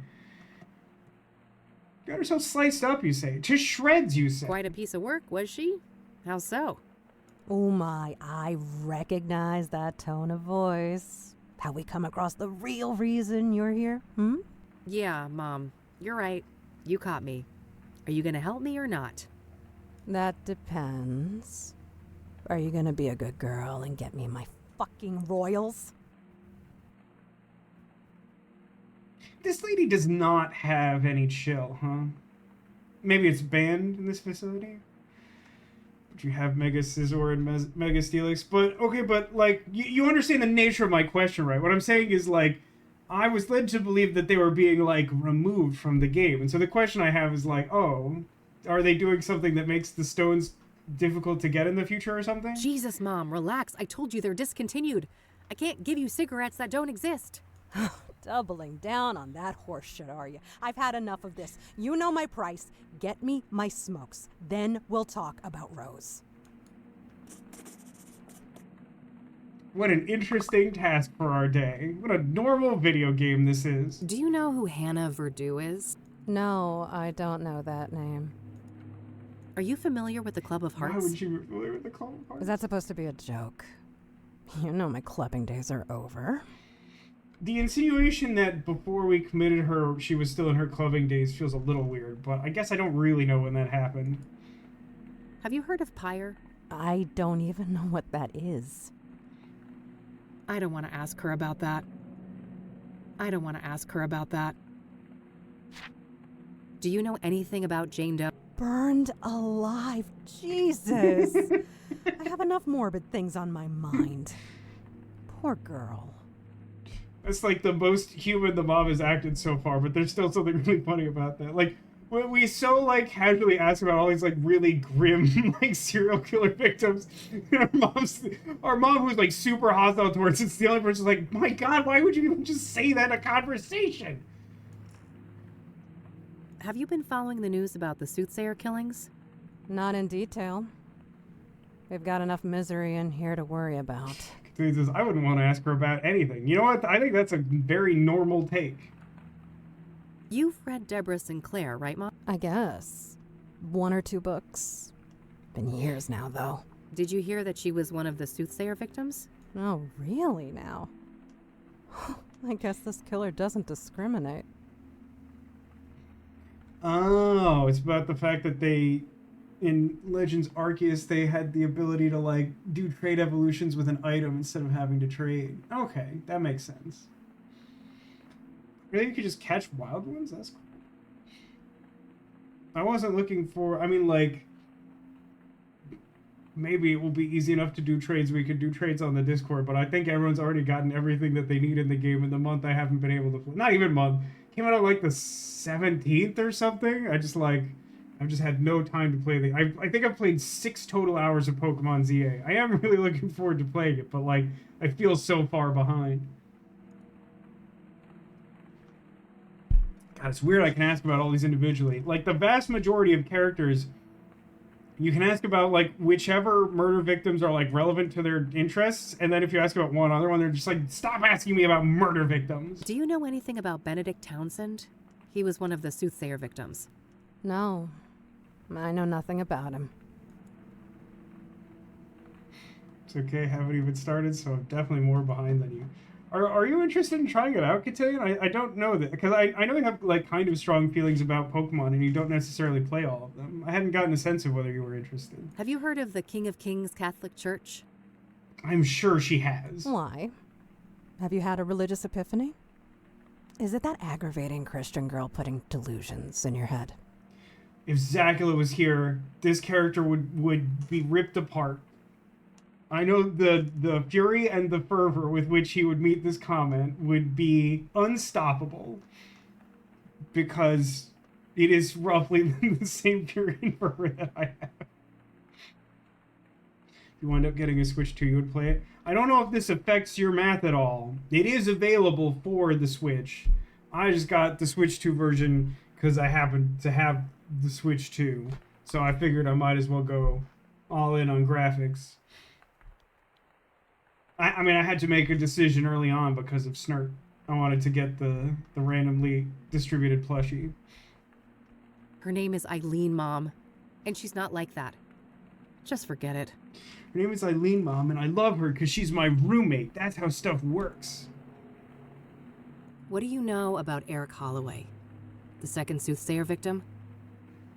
Look, you better ask somebody else about these murders. I don't know jack squat. It's really weird that you have to manually ask about all of them when she doesn't know anything about them. I do appreciate that the burned alive one. She's like, that's really messed up, Kathy. Do you know the Azure Sky Motel? No, I don't. That's mildly weird considering. Ever use that thing on somebody? Too many times to count. They all had it coming, though. See, it's actually really funny that she says that, because In the first game, there's an achievement for stun gunning everyone. Like, everyone who is a possible target of the stun gun, which includes Eileen when she's tied up and unconscious. And it's very possible to have achieved that achievement in the first game, and I really don't think it would be fair to say that the victim of the head of a cult who was unconscious was deserving of being stun gunned. Nico says, Mom is jealous because she's all alone, no roommates for her. I don't know, a place like this, there might be some roommates. Did you stun Eileen? Nah, I didn't. When I went back to get sound clips of Kathy and Eileen for Name Game, I did get a couple extra achievements, and I did not get that one because I don't want to stun Eileen. It makes me upset. Here's a fun photo. If she is anything like most moms, she'll be like, oh good, a fun photo of my daughter. Since she's not, she'll be like, why would you show me this? I don't want to show that to her. Well, that's also fair, I suppose. Here, have a chakra pendant. Your chakras are also dog I don't food. want to show that. Have, well, let's take a selfie with our mom. I don't want to show that to her. Okay. I don't want to. Do you scribe? Are you familiar with Scrum? Why? I don't want to show that. I think we're done. I'm gonna go now, Mom. But I'll be back soon, okay? If you say so, honey. You know what would actually make me, like, morbidly happy? Is if the next time we go to see her, it keeps track of how much time it's been since the last time we saw her. Do you want to show her the taser? I did show her the taser. And she asked if I used it, and I said I used it a bunch of times. But only on people who deserve it. One more thing. And then I had a whole rant about how that's not technically true. I don't want to talk about. You should really do something about that magazine selection. Preaching to the choir. Don't think I haven't tried. Thanks. Anytime. What is it I'm gonna do to this man's water? Whatever it is, I don't have it yet. You know what? It's probably something to do with Tabitha's herbs, huh?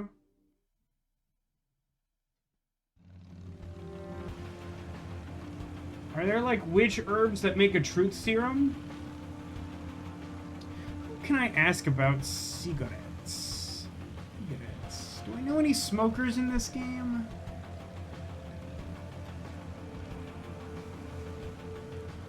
No, actually, before I go, even though I've technically already left, I should ask him about the cigarettes.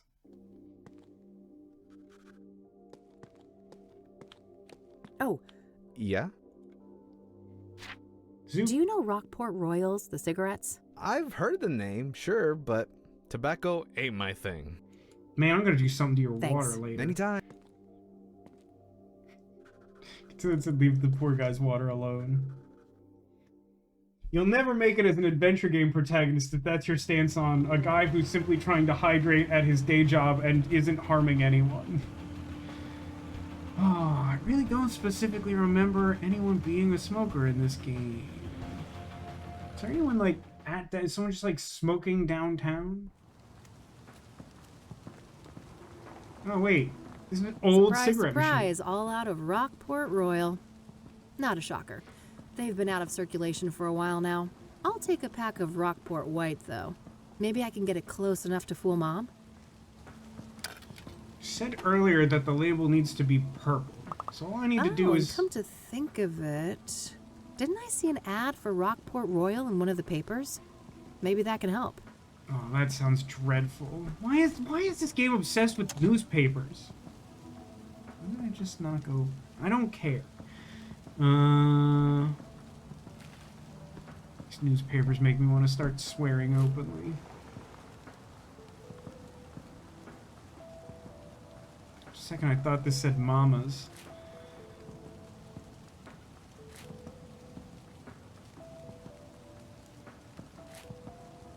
It's Philo Pennyworth. You ready for a coloring mini game? It'd be better than some of the things we've done. I assume it's gonna be a pictorial ad, because otherwise it doesn't seem like it would be helpful. I'll admit that I'm Shall we skimming pretty sculpt hard. some flesh friends then? I mean, we could try, but I still don't really know the rules or why you would do it. Ah, there's that ad. The description might be useful. Savor the timeless elegance of lavender, peppermint, and cinnamon.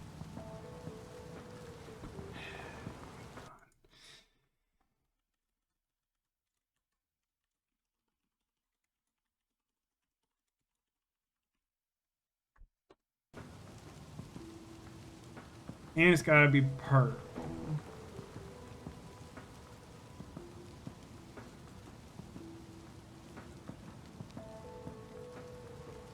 I have to think they actually put flavors like that in cigarettes. It is, isn't it? Oh, I think I've heard tell that like some places do like floral only cigarettes.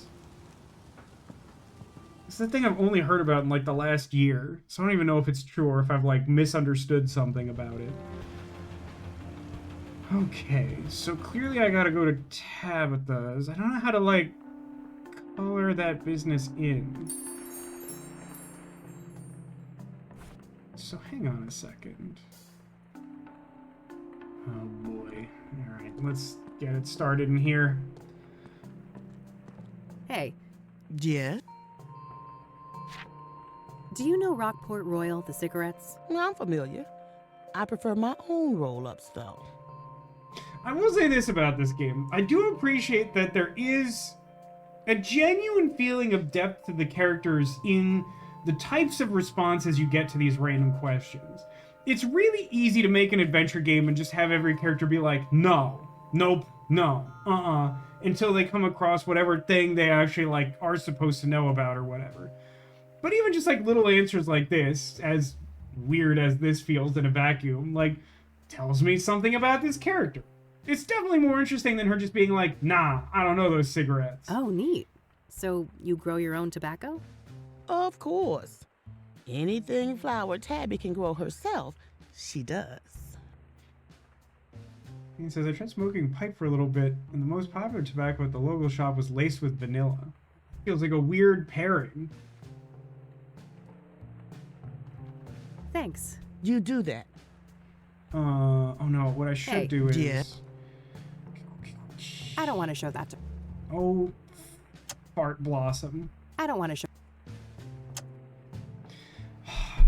This is some of the most tedious stuff in adventure games, is when, like, clearly I did the research to figure out what the things are, and I even know that they're lavender, peppermint, and cinnamon, and that clearly at least 2 of those I should be able to get here. And yet, like, I don't have any obvious way to, like, interact the knowledge I possess from the context of the game to then give to another character in the game. Like, this, to me, this is such a cardinal sin of adventure gaming. Like, it is fine to some extent for puzzles to be too obtuse, but, like, it's not good for the interface to be obtuse. That's, like, basically never good. Is there lavender or peppermint you can click on in the store? Thanks. Maybe, You but do like, I don't seem to have money. A varied bunch of potted... Various... Oh, wait a minute. I know where to get lavender. It's probably not here, is it? Wouldn't be a proper flower. I'm sure a few little leaves won't be missed. Okay, didn't realize I was gonna just do a crime. Also, aren't there mint leaves that aren't peppermint? We'll just accept that that's true. Is there no show me things button? I mean, there is, but like, I kind of know where the stuff is. Anyway, I think I know where the game wants me to get lavender. It's been like several weeks, so I wasn't thinking about it, but if we go to the cabin where the writer was murdered, she had lavender outside. It was a whole part of a thing that made me mad previously.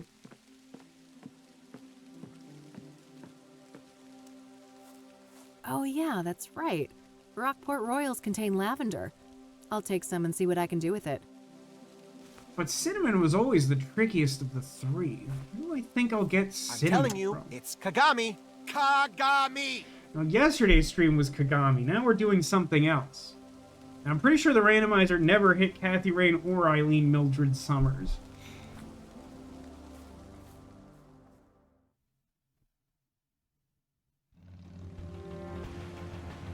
Cinnamon. Cinnamon. Beep. Cinnamon. Cinnamon. Cinnamon. Cinnamon? Cinnamon. I'm gonna check with Meadow. Does she randomly have cinnamon? Scraw. It is very scraw weather, is it not? Good selection. I'm partial to cacti myself.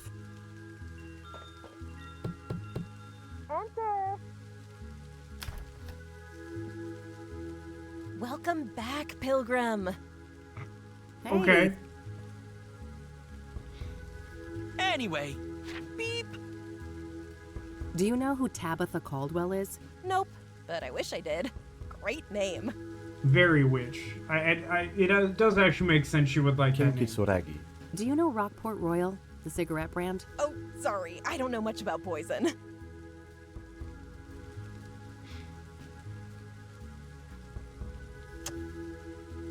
I don't want to show.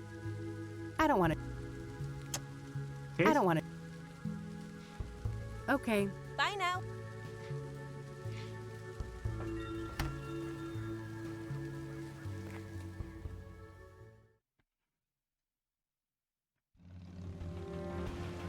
Cinnamon. There's cinnamon in my house or something?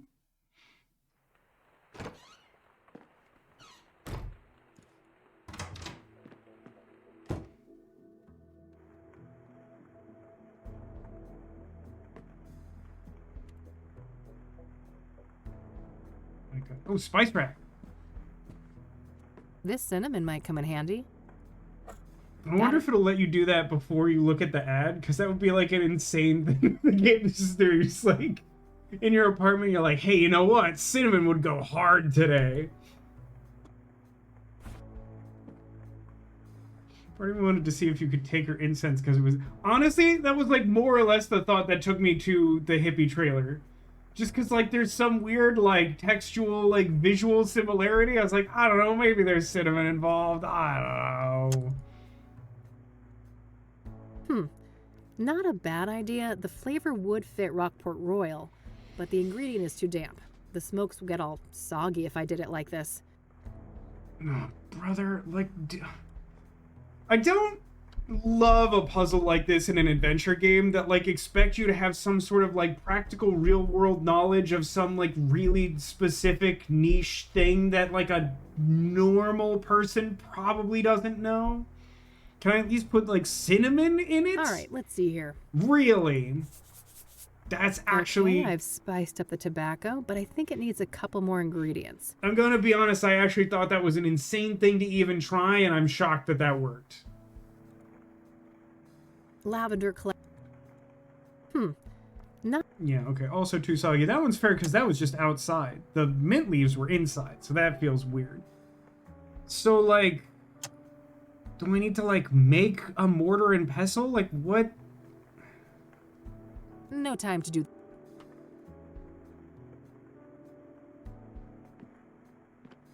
A postcard left by Jimmy Cochran, that strange old geezer I met at a mental institution a few years ago. He was discharged a year after we met, and for some reason, he seems to think I had something to do with it. It's a callback to the first game. You know what randomly seems like a place that might have a mortar and pestle? The author's place.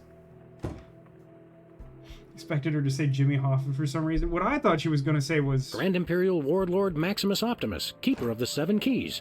I don't know why, that was just the instinct I had.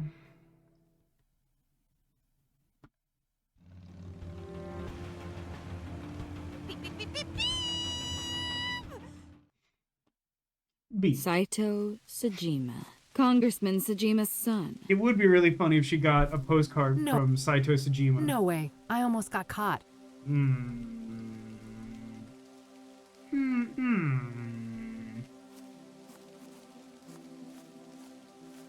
People have come by to pay.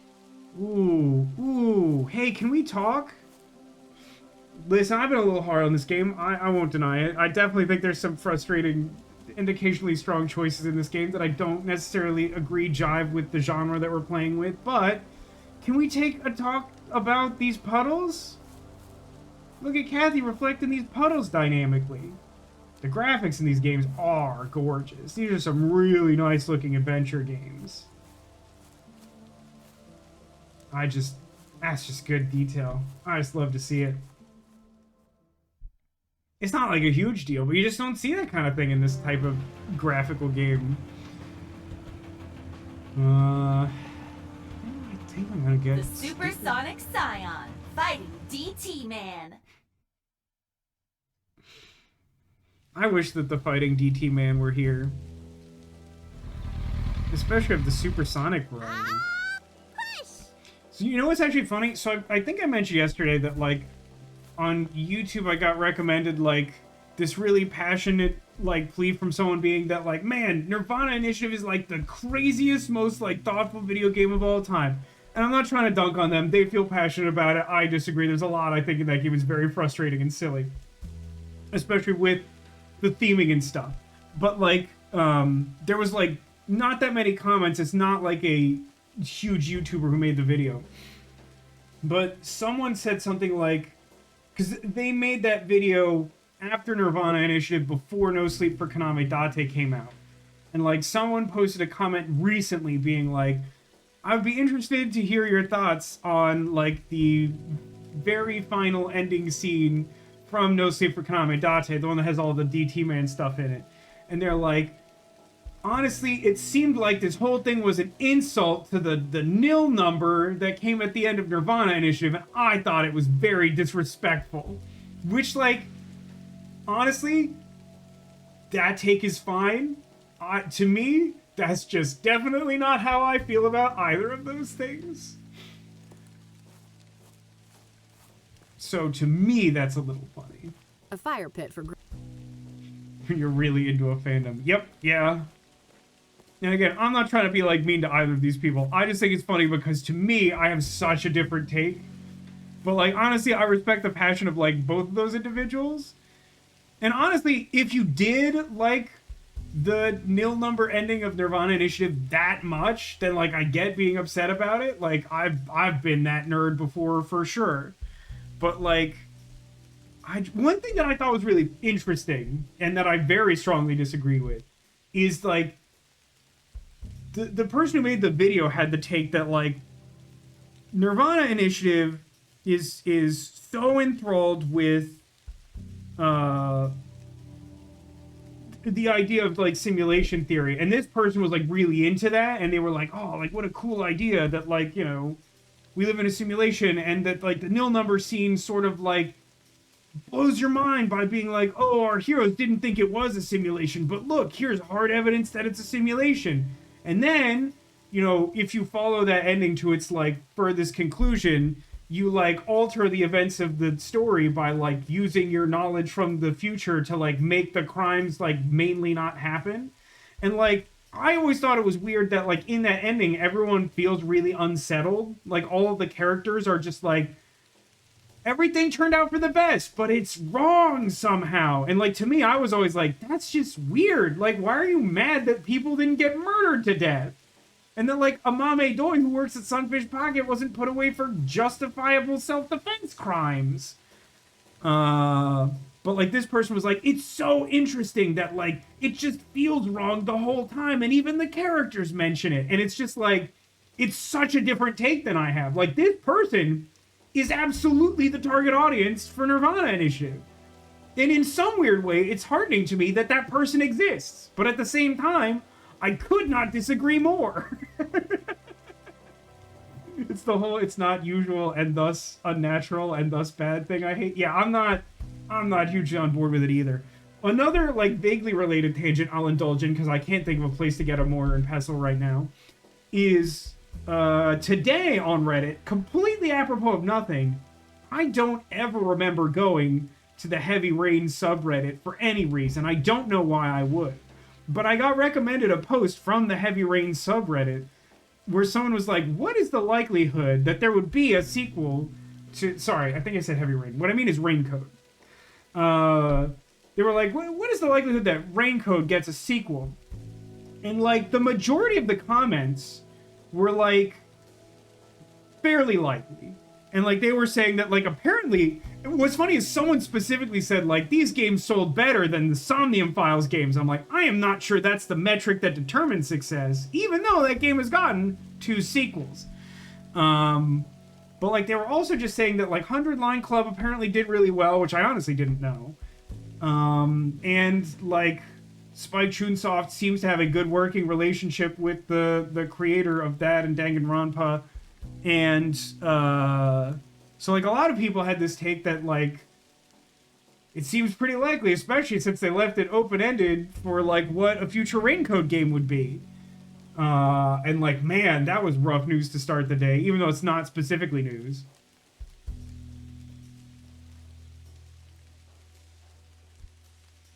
Sorry, no soundtrack that I haven't blocked from my memory. Did I mention on stream that I was watching...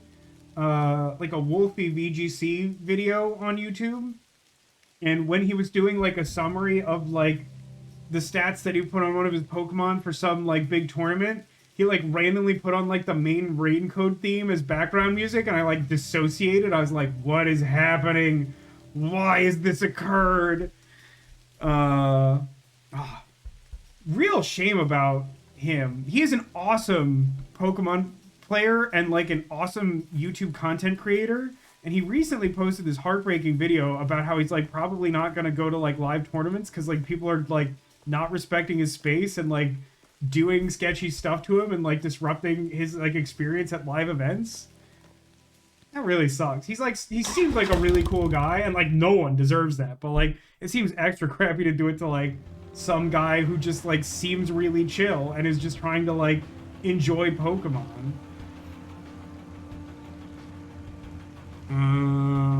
Mortar and pet. Do I have to get really quirky with it, do you think? So I can't go in the cabin. That seemed like a likely one.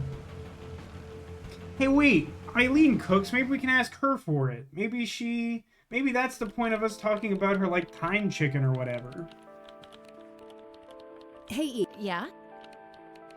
I don't want to ask. Oh, you're not gonna make any of this easy, I don't want to are show. you? I don't want to.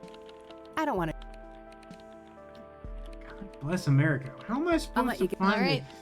it? One thing that's rough about, like, the more grounded your adventure game setting is, particularly in, like, a real-world grounded setting, the more bizarre it is to me, like, the harder it is to justify not just going to a store and like buying like a tool that you need. Like, why would I not just go to like a kitchen supply store of some description, right? Like when you're in a fantasy setting, you're like, I don't know where to get like a mortar and pestle. There's just like a marketplace and no one sells it there. But when you're just like, it's 1998, like go to the store, idiot. Like, shouldn't have to try this hard. Alright, I'm gonna try asking Tabby about it. This is a bad idea because I stole mint from her.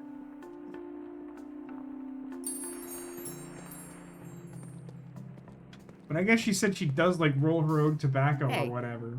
Yeah. What if I asked her about I don't want to show. lavender? I don't want to. Oh, you're killing me here.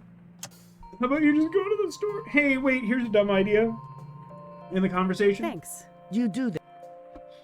Do you just literally want me to use my lighter to, like, heat it up? Nah, I'd just burn it. I'll need a gentler heat source to dry it out. Okay, that's relevant. Instead of, like, mashing it up, you just want to dry it out. Can I use my own oven? Like, if she can afford bike and gas and room and cat and nice leathers and hair treatment, she should be able to buy. I mean, in fairness, part of the plot is that she's like not really making ends meet, but also at the same time kind of fair, right? Like the thing must cost like less than $20, particularly in like 90s dollars.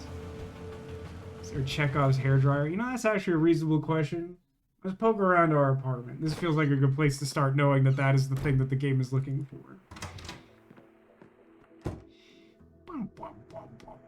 Music in this game is pretty good. Oh! Might as well dry up both the mint and lavender. Let's see here. I'm gonna be honest, I feel like I would have a hard time knowing what setting to put the oven on to dry that out without, like, disintegrating it. But I did it! I did it without the god, I'm so smart! Look at my gloriously handsome nice brain and dry. thoughts. They look horrible! It looks like I destroyed them! Getting close now, but I think it's still missing one. Yeah, I know, idiot. You won't let me do multiple things at one time. Now that's the smell of Rockport Royal. So proud. Is there not an apothecary mode on your oven? Nah, it's too new for that. They don't have those anymore. They phased them out with the Rockport Royals. It's the cheap Now the problem is like... Hang on. Actually, I want to look up the... What changed? Duplicate look. Okay, that was the thing I was going to say. Is like, I think I still need to make the package purple. And I'm not like 1,000,000% sure what tools I'm meant to use to do that. Mom won't budge. She wants Rockport Royals. They're out of circulation though, so I need to get creative somehow.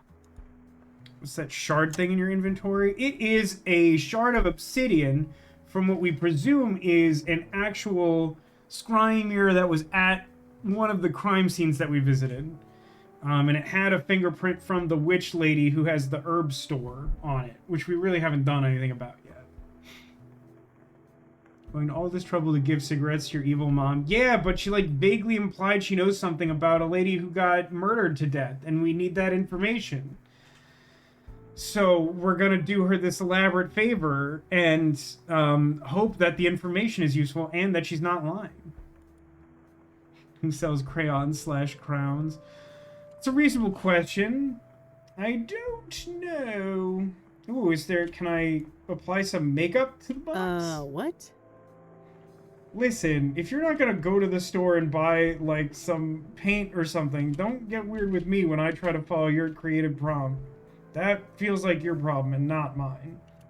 Can I, apply lava? I don't think that would accomplish much. I don't know, I think it would look cool. My walk-in closet. It's a real mess in there. I better not open the door, or I'd risk spilling all sorts of shit out here. Have we seen any, like, paint anywhere in this game? By the way, I thought it was very clever by wearing a different sort of duck detective as a shirt today after playing the second duck detective one. What about purple jam? I feel like that'd make the box gross. Also, I don't think I own any.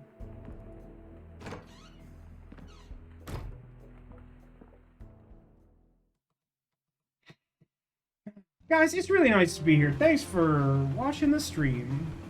And thanks for coming out yesterday. I had a lot of fun with that. I'm glad that people seem to enjoy that. Obviously, it meant a lot to me to work on it, and I hoped some people would like it, and I was pleased with the response. Also, Big Chicken. Thank you for Big Chicken in chat, Demolition. Whose emote is Big Minecraft Chicken? Well, normal Minecraft Chicken. It's an interesting choice. Shall we sculpt some flesh friends, then? I suppose we could. It's a duck. Ah, I see, I get it. But where does it come from? I see. I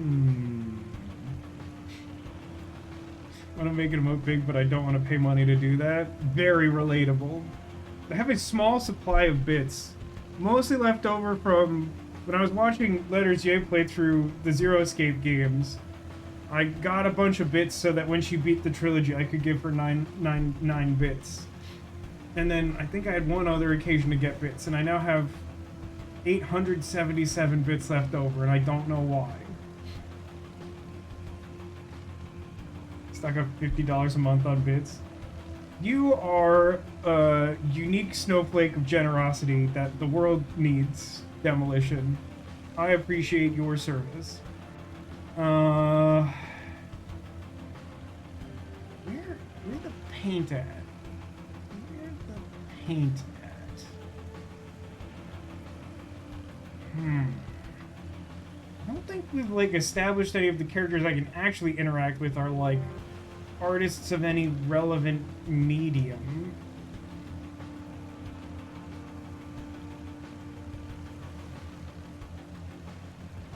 I'm gonna go to the church because I haven't been there today and I don't know what I'm doing. Well, it looks like something changed here, which is maybe a sign that I should come here. Hey, buddy. Hugh Winters, huh? Hello, Father. Me when I'm a real guy. Lucky weather for a funeral, huh? Oh, I've seen worse.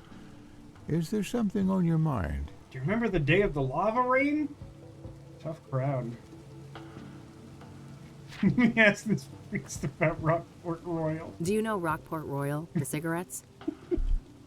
This is the nonsense I live for from adventure games. This stuff always makes me laugh. It's always so incredibly stupid. Like, it's this horrible rainy day. This sad priest is outside, like, hoping to console people about, like, this time of great loss and suffering. And I'm like, how about that weather? He's like, yeah, not great, but could be worse. What's troubling you, my child? And I'm like, have you heard about these discontinued cigarettes, Father? Can we tase him? You know, that's a great follow-up question. I'll use this I knife. suppose I've heard of them, but I'm no smoker. Do you know who Tabitha Caldwell is? No, I don't know that woman. I don't want to.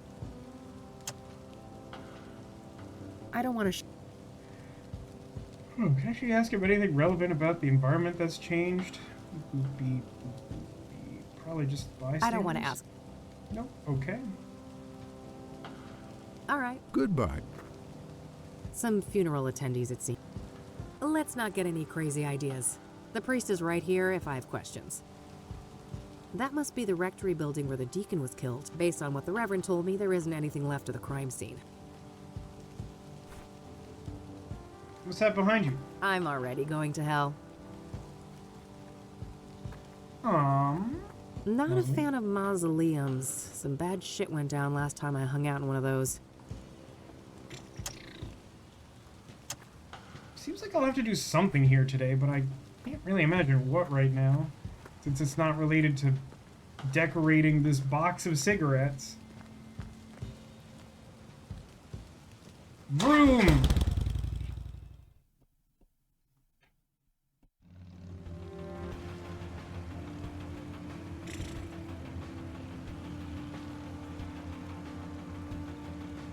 Such an odd request from this game. You know, I haven't been here either. Let's go to the place where Eric died. I should have looked here for, like, weird dead herbs. Thanks for streaming. No, thank you! Spider-Man pointing at Spider-Man.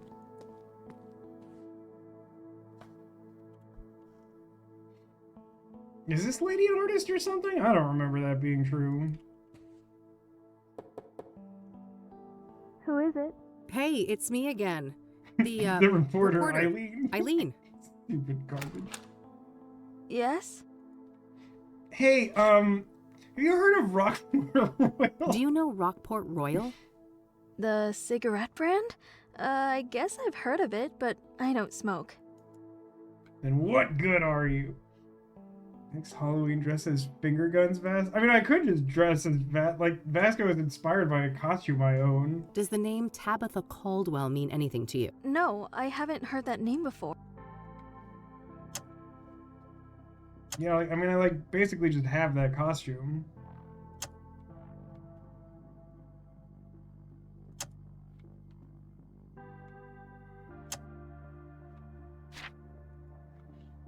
That's all my Okay, questions. You're welcome.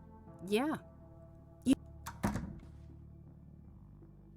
I have your fire I extinguisher? always wanted to get a chance to use one of those things. Make a real mess somewhere. I mean, like, literally when I made the votes of, like, little cartoon Vasco, I sent the artist like screenshots of old videos I have of me wearing the costume.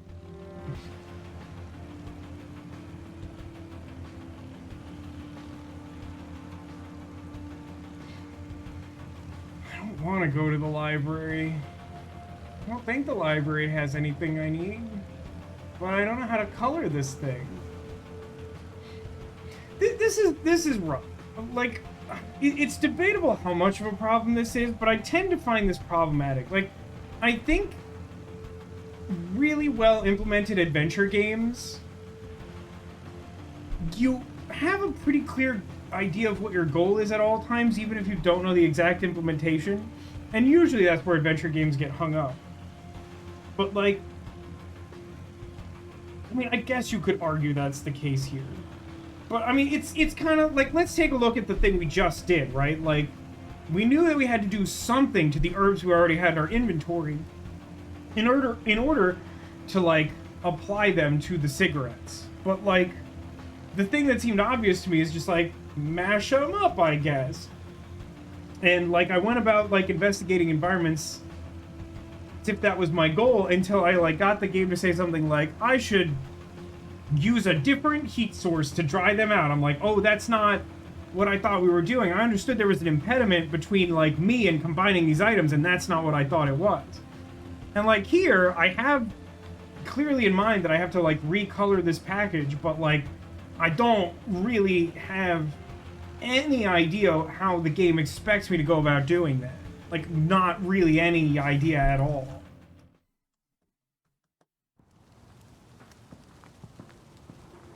Rockports and other cheap brands. Nah, I'm broke. Bulky looking thing. It's like there's gotta be an achievement for like the walk sign button.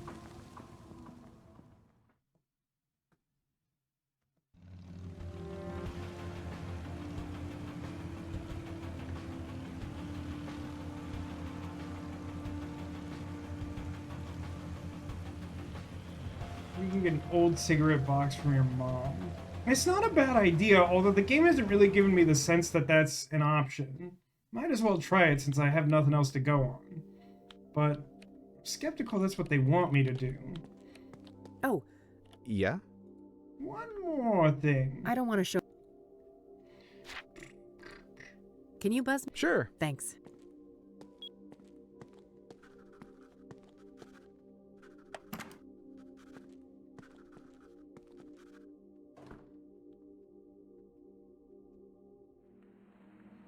At the very least, like... already. Ain't I spoiled? I was expecting to have to wait another year to see my only daughter again. Disappointed. I really wanted her to count the minutes in a really creepy fashion. At the very least, showing her the cigarette box might have the game tell me something useful, like I got out of, like, accidentally trying to, like, lighter my herbs. Nice to see you too, Mom. Such a good friend. I brought you some smokes, Mom. Just like you wanted. Good. Hand them over. She's gonna be like, it's not Rockport white? Ugh. You couldn't pick up something more bland than that. I told you, I want royals.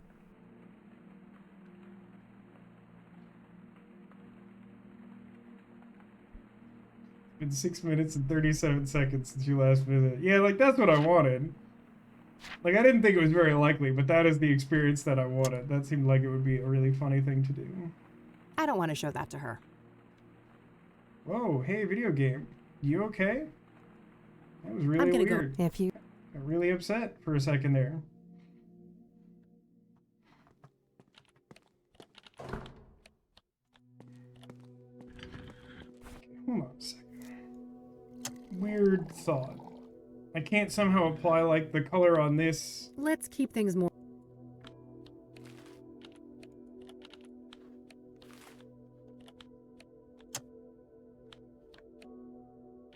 Boy, it just is not obvious to me what the game thinks I should do here at all.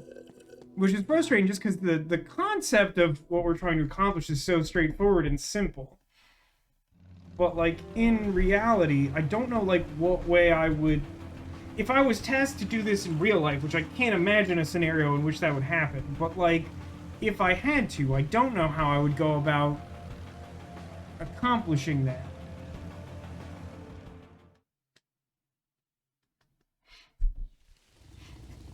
That's funny. Which suggests the way like games kept track of time in the past using like processing cycles. If you did that now, it's like it's been 38 years since you last saw me. But that was like an hour ago. So like... Looks like this... a fire pit for grilling food. Well, it ain't... I don't see any like cigarette box among this stuff that I could repurpose. I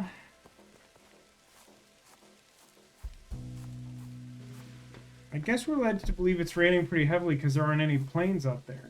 Oh, or maybe neat. there's just not one visible. I can see my office building from here.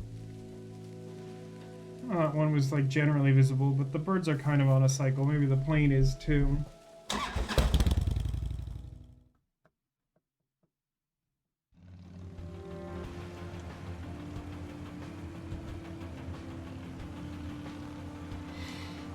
People have not been amenable to me, like, asking about how to change the color of the box. Anyone have any ideas I haven't tried yet?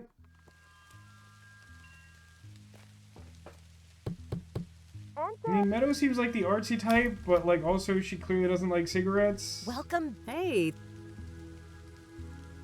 It's also just kind of annoying that, like, I can't... Like, the notebook... The same notebook that I use to ask questions, like, tracks the information about my current task of, like, coloring the cigarettes, and yet, like, that's not a thing I can ask her about directly. I don't want to show that to her. Lavender's purple. Can you just smoosh lavender on the box? Okay. Hey, bye now. We're at just try stuff o'clock. I'm here for it. Let's go back to the lavender bushel or whatever.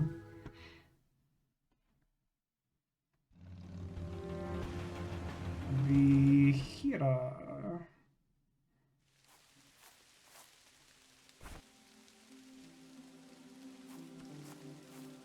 Maybe there's something in the mailbox. Maybe someone mailed an Doing obsolete that once was a cigarette package. I already searched it. Chirp free. If we're being real with each other, just because this woman died doesn't mean that the mail stops. That's not how mail works. Photo of the cigarettes out of the newspaper. Well, the problem with that is that the newspaper is black and white, and the problem is that I need it to be purple. Like, that's a good thought, but, like, I don't think that is realistically the answer. Nor do I really know how I would accomplish that using the game's interface, but I appreciate the thought process. What?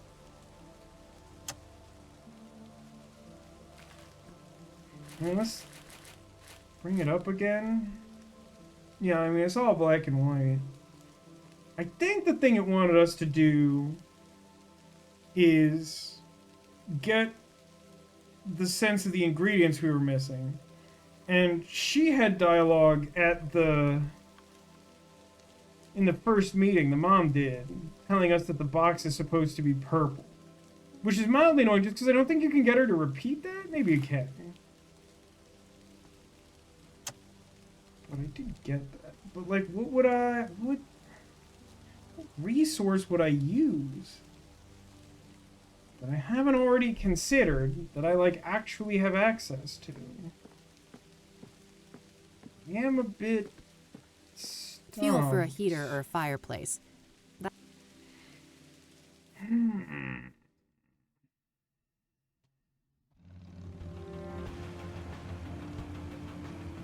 Demolition, give me a hint. Give me a hint.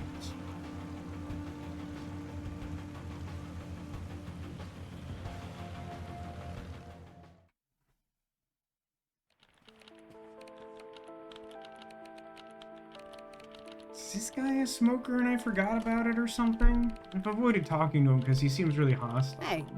Not now, Rain. Fine, what? Oh, he like doesn't even want to talk to me anymore. You know, one of my mom's smokes. I don't want to show that. Compound. I mean, really?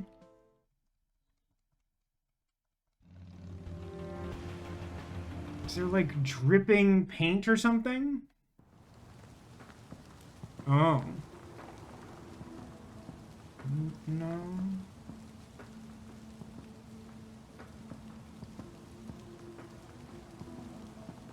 Fast cash, huh? See the item list. Sure. And we've got notebook, stun gun, lighter, lockpicks, camera, newspaper articles, 2 handwritten notes from a creeper, chakra pendant, photo of us wearing a chakra pendant, bad scrying mirror, incriminating obsidian shard, brochure, and cigarettes.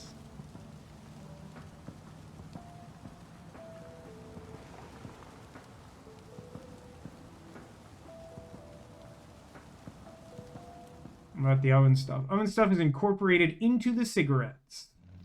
I just need to change the color of the box of cigarettes. I think we suggest selling important evidence. That might give us the money we need for a basic paint kit.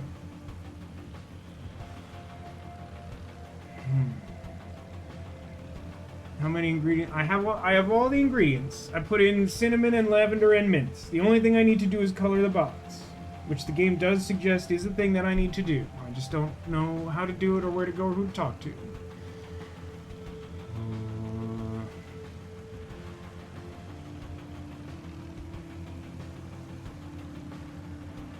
Ooh, let me try something. Let me try something.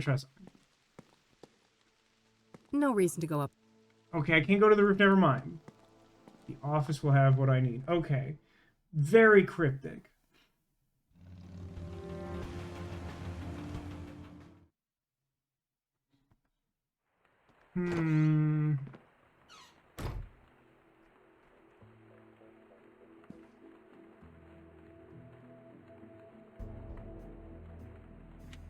Don't tell me it's the laminator. I'm not sure why. Maybe the laminator after I color it. That could be something. My radio, with a built-in cassette player. I prefer the quiet right now. Otherwise, this will be copyright flagged.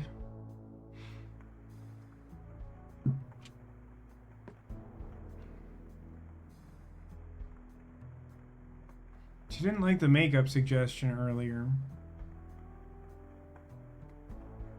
I also tried the lava. Can I, like... I don't have my own computer, huh? Because it's like 1998 and I'm not making rent.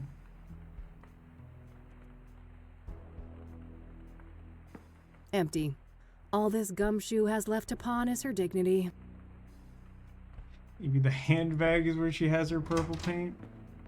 I'm not opposed. I shouldn't need to bring that. Why do you have the purse if you rely on having storage on the bike? There's some things that look a little bit like paint cans over here. Useful things for when the cap... Every biker worth her salt has got a box like this somewhere. Extra helmets. Eileen used to wear one of them when we... Well, back when things were different. Wow, they really are leaning on the, like, they're not on good terms thing, huh? That's messed up, man. Feels like that defies an important tenet of the world of Kathy Rain.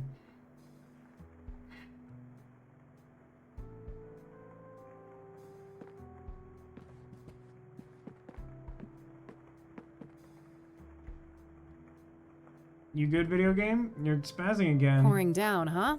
Lovely time to be a biker. How's it hanging, Lampy?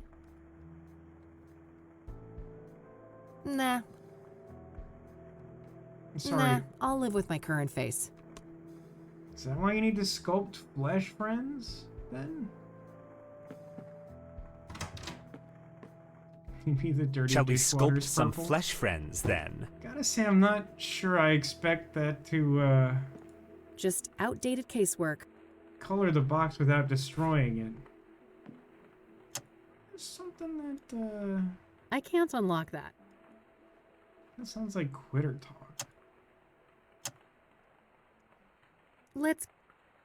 That cranky drawer is stuck good. I know Eileen had some magic trick to get it open. I'm pretty sure I'd already looked at that, so I don't think I'd be able to go ask her about it. My biggest fan, as depressing as that is. You are suggesting I go ask Eileen about it? I mean, that should have worked yesterday if that would be true, though. Phone an order for purple paint. Clearly that, I mean, as discussed earlier, that probably should be a viable option, and yet it is not. I mean, again, this is actually something that, like, bugged me in Rosewater, because early in Rosewater, it seemed like this was a mechanic we were doing, where, like, you could use money to bypass, like, problems. And it, like, comes up early, and, like, money is a resource in that game, but then, like, it doesn't feel like it does much to come back around. But it'd be interesting if, like, there was, like, a weird solution to get paint that I needed, but then, like, I could also just go to the store, but if I go to the store, then I won't have that money to buy something later that, like, similarly circumvents, like, an annoying way to go about getting it.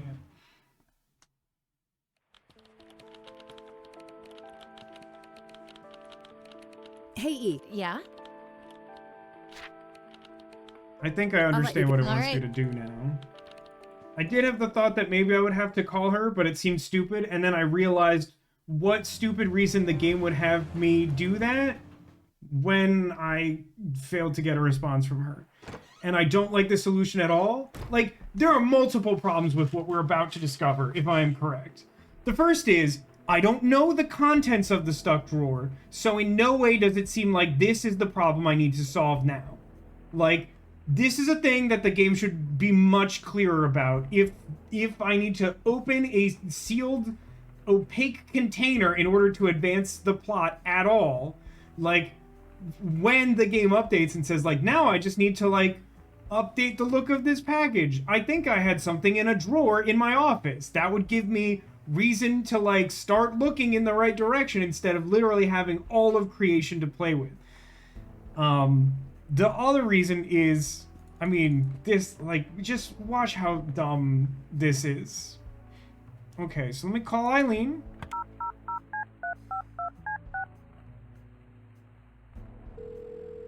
Eileen Summers. Hey, Cat. Hey, what's up? Now I have to use this bad mechanic I don't like to ask her about the stuck drawer, because the game just, like, in order for this to be a logical solution to this problem at all, first I have to understand the bad mechanic that the game never introduced. And then, secondly, I have to be okay with the conceit that I just can't ask characters, like, normal human being questions. Like, there's just not a compelling reason that I can't ask my friend this question in person. Like, the fact that I must do it in this obtuse way is genuinely just bad. Like, I have no issue with the lock to this drawer effectively being that I have to ask my friend about it, but making it like a UI obfuscation is not great. And then in addition, the fact that there's really nothing in the current circumstances that tells me that this is the place to go or that doing this will solve my problem. I'm not really a big fan of what's going on right now. Hey, you know that stupid drawer in my office? How do you open it? Oh, just hold it up to the left, tilt the cabinet slightly towards you, give it a good shake, and then pull out the drawer quickly. Easy peasy. All right, then I'll give it a try. Thanks, E. We talked about... No. All right. Okay.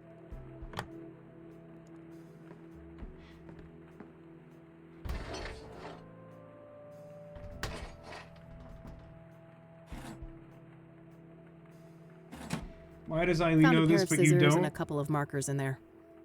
It's a good question. I think the intended answer is because we're roommates, but because it's our office and our thing, you would think that we would have figured out how to open it. But I can't, oh boy, and they're red and blue just to make it, like, kind of annoying, huh? But, like, again, there's nothing wrong with, there's nothing in the game that tells me, like, my crafting supplies that would solve this problem are in the drawer you can't even look in. So, like, this puzzle seems like garbage to me. Because, like, it would be a little bit annoying if I knew what to do and I was stuck on the fact that I couldn't ask her in person, which I think is a very reasonable expectation. But like the fact that I like don't even know that that's where I'm supposed to go, it's just stupid. I think I've got the shape of the coloring close enough. Should be close enough. Let's just hope Mom isn't wearing her reading glasses when I get back. On the bright side, I have scissors now.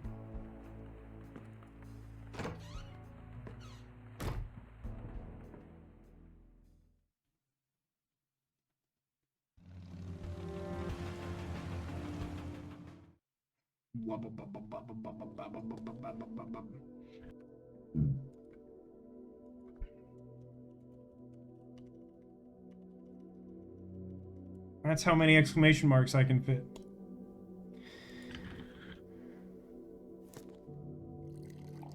If I just press the button, does this work? Or do I have to talk to him first? It has to be unlocked. This mechanism is weird. Why is there a button if he presses the button first? Shouldn't his button just like unlock the door so that I can open it? This feels like a weird way to do this. Oh. Yeah? Can you buzz me in? Sure, go ahead. Thanks. Beep, beep, beep, beep, beep.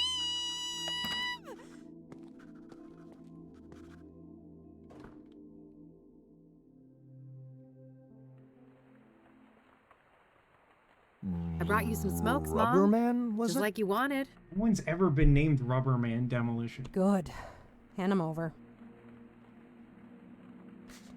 Well, that wasn't so hard, was it?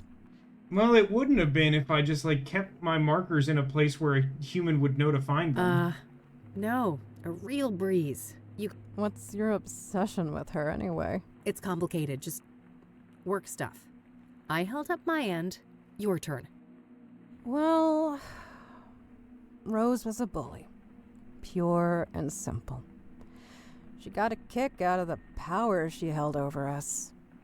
I was over the moon when they finally fired that bitch. Fired, huh? For the bullying? Nah, she got caught fucking a patient. Apparently it'd been going on for a while, too. She got the boot the next day. Oh, wow. So, who is the patient? Is he still around? I don't know. Happened in a different ward, supposedly. All right. That's useful info. Thanks, Mom. Is it? I'm not sure that was worth the trouble. Like, I understand how it could be useful, but I don't really know. I don't have that many contacts that will help me narrow that down into something useful. You're welcome. So, I guess that's that then. Yep, never see you again. What do you mean? No reason for you to stay. You're gonna fuck off for another year, aren't you? Keep this shit up and I just might. You will. You're no daughter of mine. I didn't want to see it at first, but you're not her. What creepy thing do you mean by that? That's real nice. You're an imposter. A fake. My Catherine would do everything in her power to get me out. No. The imposter Kathy we dealt with in the pit of fire at the end of the last one. I can't deal with this. Nurse, we're done here. Yeah, nurse, time to get this Jezebel out of here! Enjoy your weird smokes. They're the wrong brand, idiot. Take care of yourself, Mom.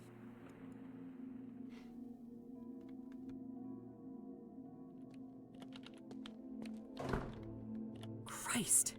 She had me fooled for a while, but it's still the same old Mom.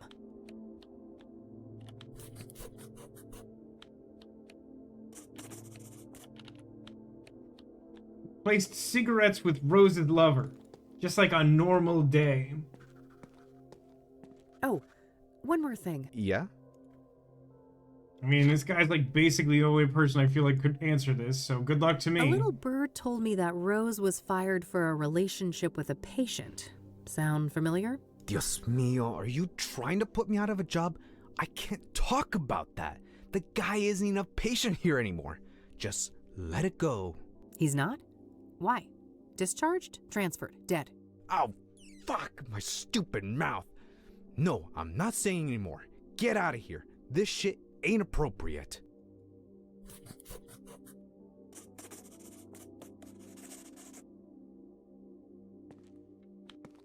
Well, I guess that's that. What kind of resource do I have to get information about that isn't this guy?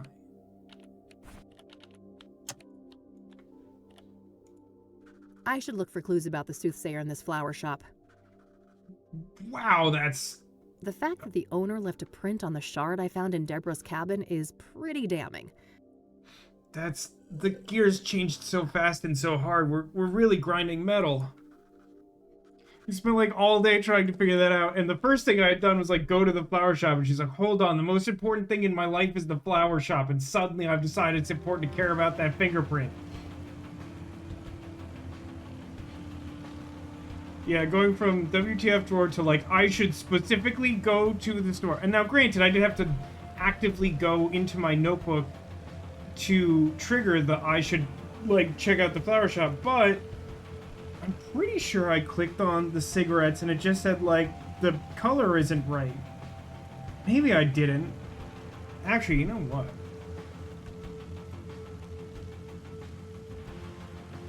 I'm just gonna reuse Taser the Witch, because I don't think I need that.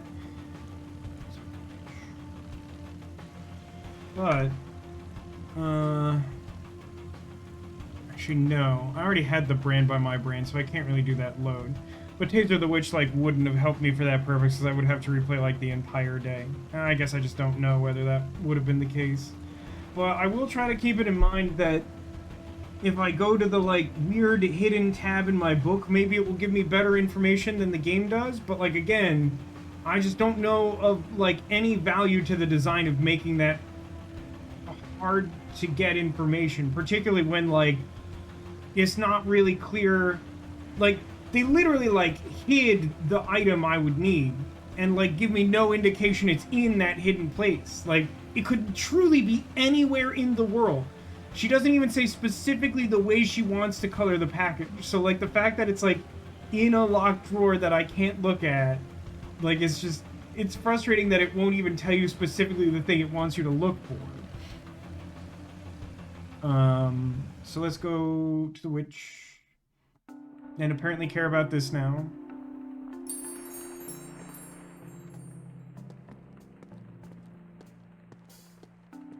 Hey. Am I yes? supposed to specifically ask her about this? Because, like, she didn't want to talk about the fingerprint before. I don't want to ask. Okay. I get Tabitha doesn't know what I'm up to yet. I should use that to my advantage for as long as I can. Okay, but, like, what the heck does that mean to you? Because, like, I don't know what weird angle you have in mind, video game. Like, I don't feel like I have enough information about how she would be tied to the situation. Like, what type of trap or whatever could I possibly try to apply? I know basically nothing about this woman. All I know is that her fingerprint was at the crime scene. Like, I don't know what, like... It's not like I'm trying to get a fingerprint that, like, matches the one I had. So, like, what, like, secret thing am I supposed to do? Wouldn't she have just sold the mirror to the guy who committed the crime? I mean, that seems entirely possible, sure. I mean, like, is that what it wants me to do? Compare shard to her wall mirror? That doesn't make any sense to me. Oh, apparently that doesn't make any sense. It's the obsidian shard What if I, like, stabbed her with scissors? I don't want to show that to her. I don't have any... Holy shit.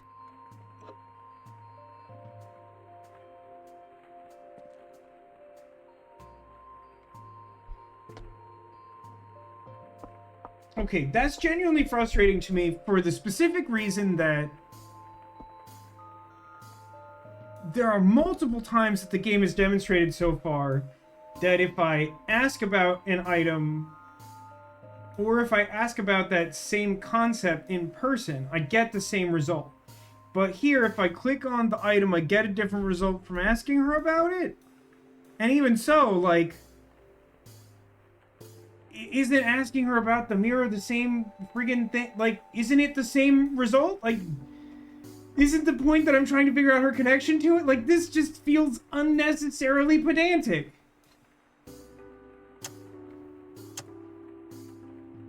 Yeah. As far as I can tell, this is exactly the same type of glass. That crap doesn't make any sense either, because I just tried comparing that shard to the one on the wall, and she's like, that doesn't make any sense. But if I pick up this mirror, I have no intention of buying it, I compare it, then it's fine. Also, like, I already talked to her about the fact that she sells, like, 12 obsidian mirrors a day or some ridiculous thing. So, like, obviously, freaking obviously. Reunited a lone shard with an intact counterpart. Now, hang on, that seems to be suggesting something even more different. Nothing up to this point until I got that achievement suggests that she had a mirror that was missing exactly this shard. Hey, I just have... Yes? Ugh, no, I wish I could pay for this, but I'm not joking about being broke.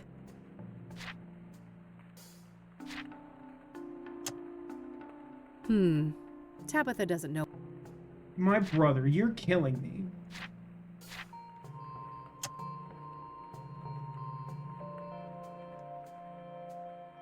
Thanks. You do that.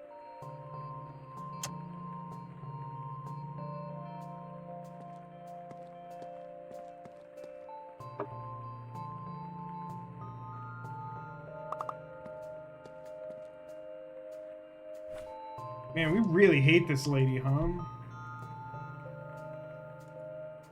Good news, everyone! There's nothing left for me to do! I've solved the Soothsayer case! The to-do list is empty. I possess a random mirror that I refuse to ask the suspect about, and thus the crime is solved. Maybe the shard works on the mirror now? Maybe! Yeah. As far as I can tell, this is... But, like, being the same type of glass, like, that's not even, like, it's obsidian. It's the same substance. Like, of course. She told us directly that it's obsidian. Which, like, yes, that does mean it matches the Soothsayer, but, like, it could be anything. It could be, like, not locally sourced obsidian. I mean, no, I think I showed her the shard after I made that connection, right? She still says this Tabitha doesn't know. I feel like if I show her my, like, obsidian mirror I just stole from her, then she'll just convict me of crimes. Ugh, no.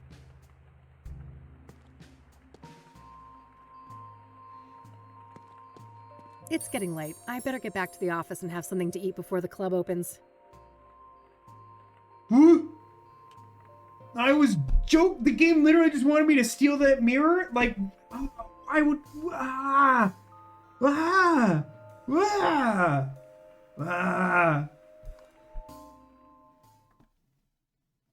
Like, that doesn't make any sense to me as, like, the thing to do to finish the day.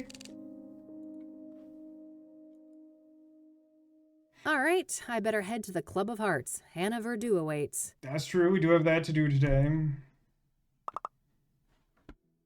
You know what? I'm now, like, obsessed with tracking the notebook because it's being very pedantic. Supposedly Hannah Verdu knows where to get Pyre. I need to talk to her. Nico says, I can't believe you stole it. I mean, apparently we're so broke that seems like the only way to advance the case is to just have a high-quality obsidian mirror that is genuinely of no value to us currently. We needed to steal that. It's the only way to catch the Soothsayer killer.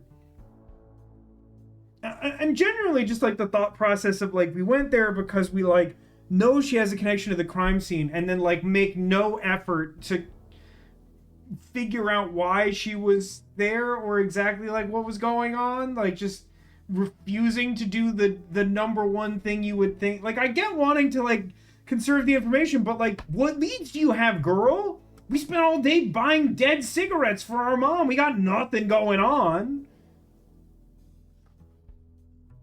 Can't believe she sells a dozen obsidian mirrors every month. Not like, this game does not take place in reality, clearly. It's, like, set in 1998, very real Earth City Cassidy, but, like, there's definitely, like, too many things going on that, like, definitely are not real. Guess I'll just leave.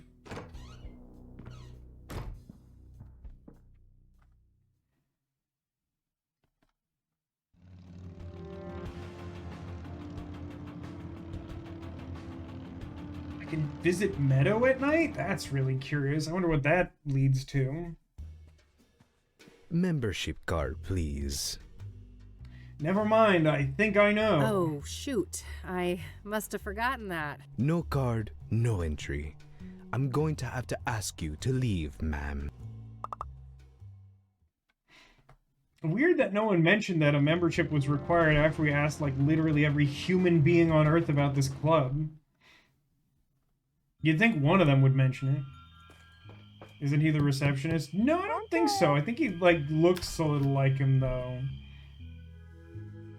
Hello again, love. Oh, come join us. Oh, evening, girls. Wow.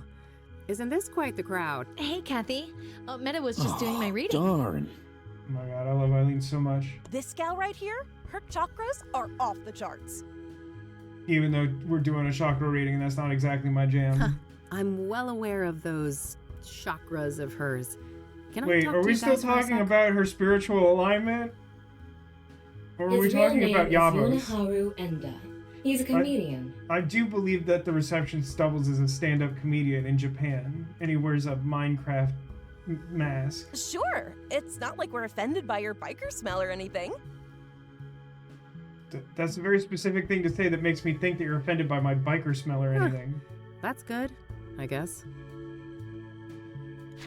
I went to the Club of Hearts. You neglected to mention that it's members only, Meadow. Oh, silly me. Well, it's members only. We did it! We solved the crime, everyone! Well, duh. So, you remember? Sure am. Got the card and everything. Neat. Any chance I could borrow that membership card? Just for tonight, I promise. Oh, I'd lend it to you, but I wouldn't want your chakra to get all over it. No offense. You're killing me. Not this again. I took that photo you wanted. What's next? Dance like a fucking poodle? Not the energy you want to bring when you're trying to get something from someone. Oh, wow. So much rage. This is the root of your problem, love.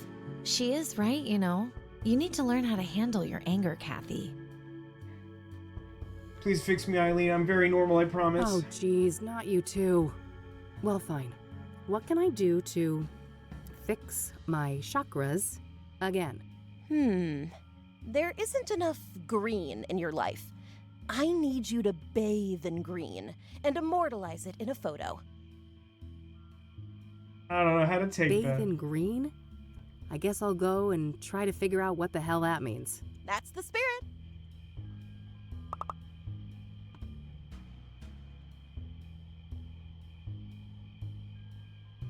Guess I'll ask about dream Nice catchers. dream catchers. Thanks, love. I made them myself. What's that glowy thing on your fridge? Don't worry about that. It's perfectly harmless. Unless your chakras are garbage. This... Thanks. Do you want to know the secret? Sure. Smelling salts. Uh-huh. God, the way this game is going, that's probably a puzzle, isn't it? Catch you later. See you. Take care, Kathy.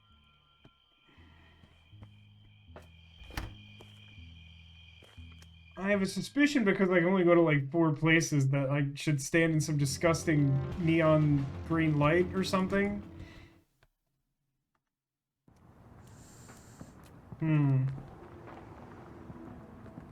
It's kind of not it, huh?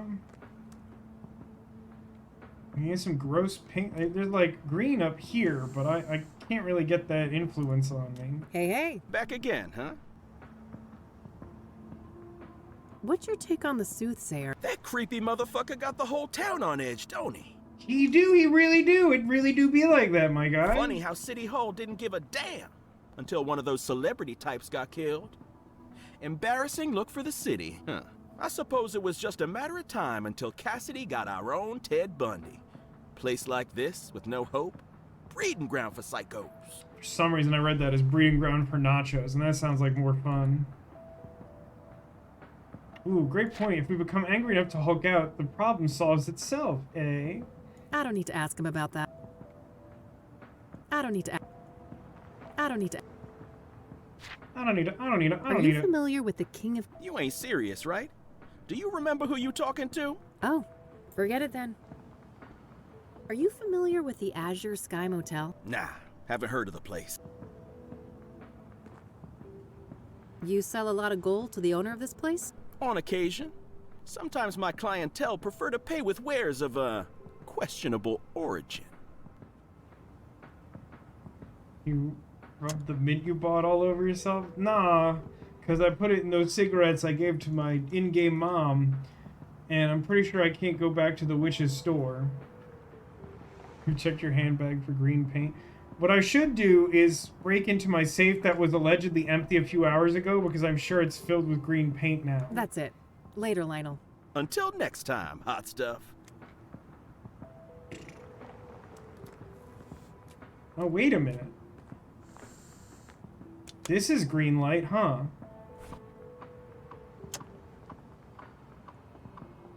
I guess that could work, but I should... No. What the hell is that, girl? You trying to get mugged? Oh, shut up. I'm just doing this to get this weirdo to give me a thing. That's like the most amazing line of adventure game dialogue of like all time. Shut up, I'm doing this to get a weirdo to give me a thing. If there's any sentence that's ever just described the entire genre better than that, I don't know what it is. A thing? Uh-huh. I think someone's got the hots for a hippie. Oh, for fuck's sake.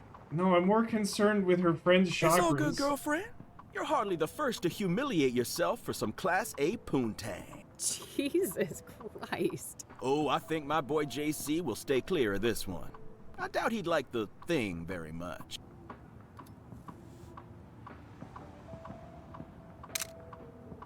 Yes, that should be it. Time to get this back to Meadow. I knew my obsession with pressing the button would accomplish something someday. Beep.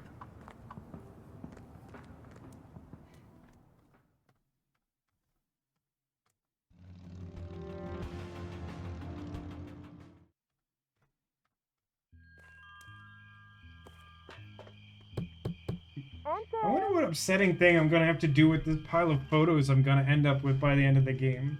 Do you think it's gonna become Life is Strange and I'll be able to travel through time through the Polaroids? Now that's what I'm talking about. Isn't that much better, love? Sure. Got that chakra all sorted out. A Miss Wasn't Greta humiliating at all or Grunwald of anything. Cologne. Here you are. This card has got your picture on it. Well, of course. What did you expect? It's my card. Ugh, seriously, how do you expect me to enter the club with this? Plastic surgery, maybe? And a wig? Ugh, great plan. I'll get right on that.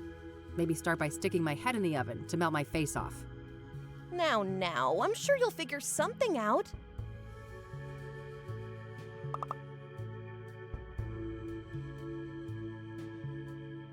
Catch you later. See you. Take care. That's your next task. Put your face in the oven and melt your face off.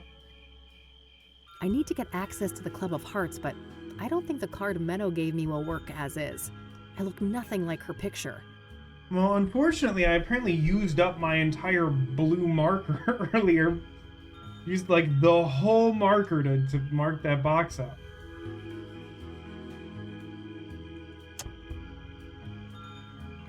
Oh no, I have all the pieces to do what I need to do, don't I?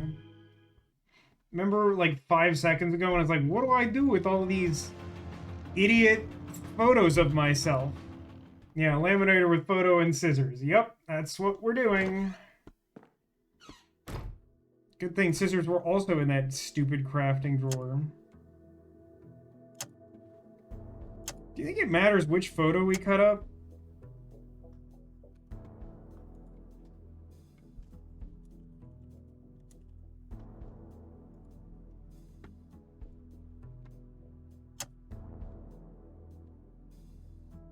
Should we use the wind photo or the green photo? It's interesting that we have a choice.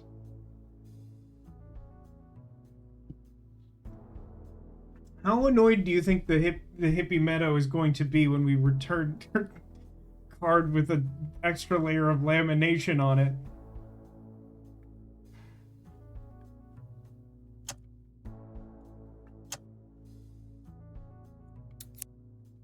Alright, I've cut my face out of the photo. Now what? Not a bad idea, but I'll need some way to attach the photo. Maybe there's something in my office that could help?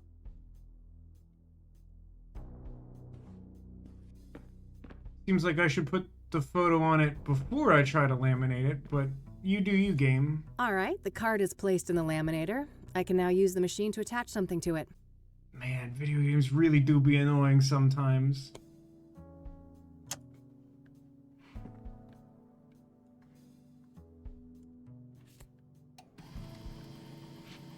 Yeah, this is much more high-tech than the idea we were talking about before, though. Hopefully this is good enough to fool that bouncer at the club. At least it's implied it's a more substantial card than piece of oak tag.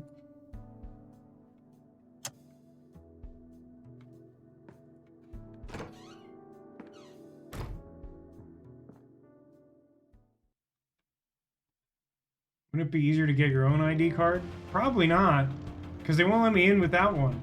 So I don't really know how I'd go about getting it. Membership card, please.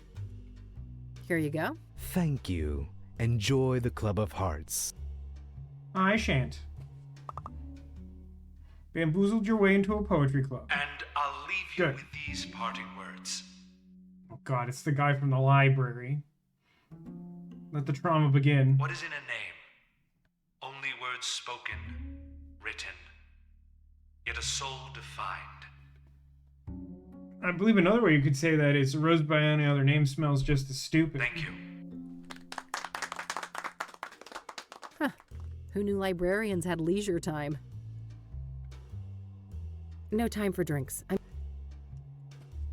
Ah, geez, here I was having a semi-good time, and who is here to ruin my day? God, it's the reporter. Rain, you conniving schemer. Conned your way in here, did you? There's no way in hell you're an actual member. How would you know? I haven't the faintest idea of what you're talking about, buddy. I've been a proud patron forever. Don't bullshit a bullshitter, Rain. I could rat you out, but luckily for you, I respect the hustle. Well then, fellow hustler. Want to chat for a minute? No, why not? I'm bored anyway. Everyone's too chicken to go up on stage. We're really gonna have to write some poetry, huh? It's gonna be just like Grim Fandango all over again. So that pyre angle, huh? Pretty interesting. You caught up, huh? Well, you know the drill. I ain't saying squat about the case. So, Hannah Verdue.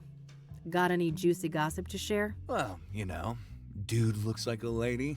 I was correct. Can't get much juicier than that. Well, in 90s parlance, I think that more or less correlates to my theory. It's not exactly what I said, to be clear. I guess I walked into that one. I only have myself to blame for expecting you'd have anything substantial to add. Yeah, that is on you. Yep. Sucks to be you, Rain. Does suck to be you. So, what do you think of this place? It ain't bad. I first came here for work when I was covering the arts beats, and I grew fond of the place. Arts beats! Poetry is your jam, huh? I honestly find that a bit hard to believe. Believe what you will. I don't give a crap what you think. Shouldn't it be more like poetry is his slam? I should probably keep that to myself. I don't want to give Art free information. He's competition after all. I definitely assume this is not something she'll want to say. I should... Yeah.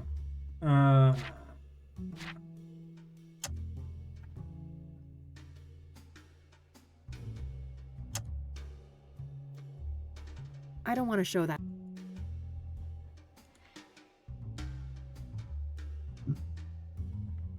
I don't want to ask. I don't want to ask. So. Well, suck. Oh, that's Hannah. Okay. I don't know why I would know or assume that, but okay. How are the drinks here? Well, they're not worth the price, I'll say that much. I mean, isn't that true mostly everywhere? I don't want to ask about. I should probably go look at the poster first. That's weird. Okay, let me go look at the poster. Later. Take a look at Banner, Michael. Open mic haiku night, huh? Looks like anyone can go up on stage and perform. Guys, it's Grim Fandango. It's really Grim Fandango. Hey. Yeah? Open mic tonight, it seems.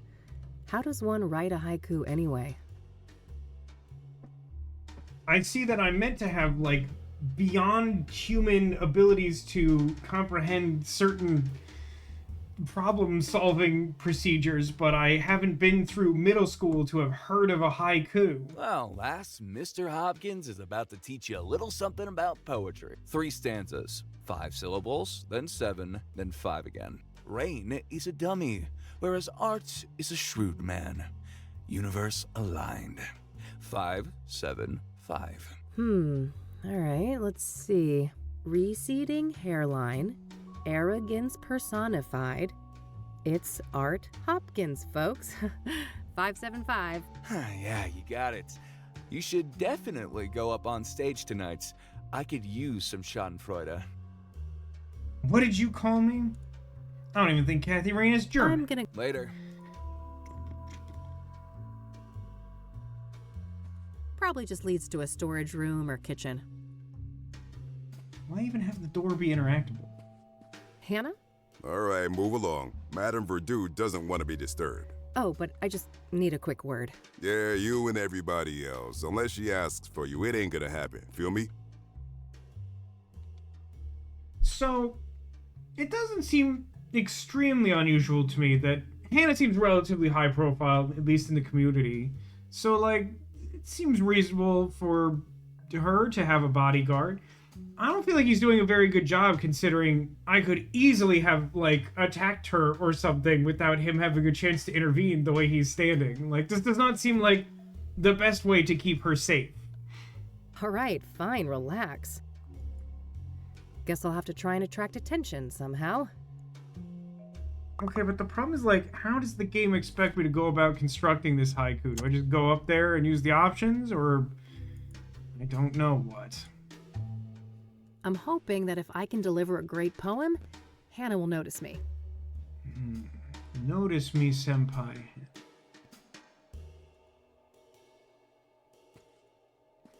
Alright, time to embarrass ourselves.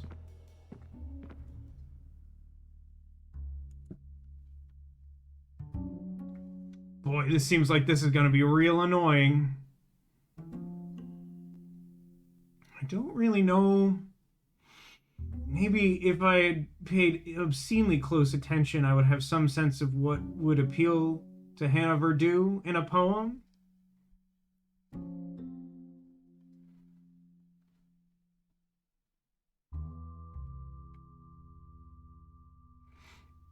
Maybe we can just talk only about drugs.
Now, I started off by thinking maybe I should approach this by, like, doing as many drug references as possible, but considering I think that she is a drug dealer who is giving out drugs to people she perceives as needing them, maybe the idea is to sound as just, like, physically troubled as humanly possible.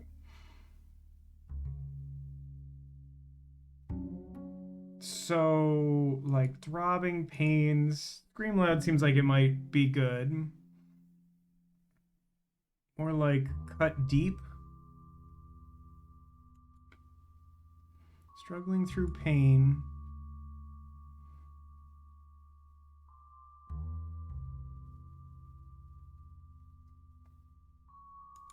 No, you know what? If I'm gonna use roars as the second one, let's do scream loud. Let's try and keep a theme. It seems poetic.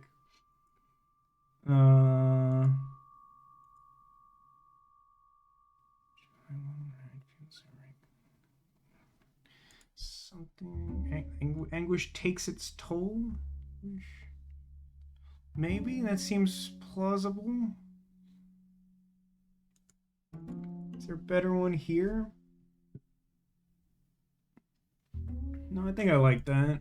You could do struggle again, but that sounds redundant.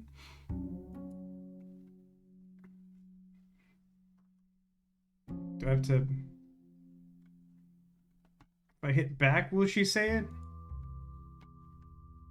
Recite Throbbing poem. pains, scream loud. Struggling through pain, turmoil roars. Anguish takes its toll. That one could have used more closeness, more bonding. For real.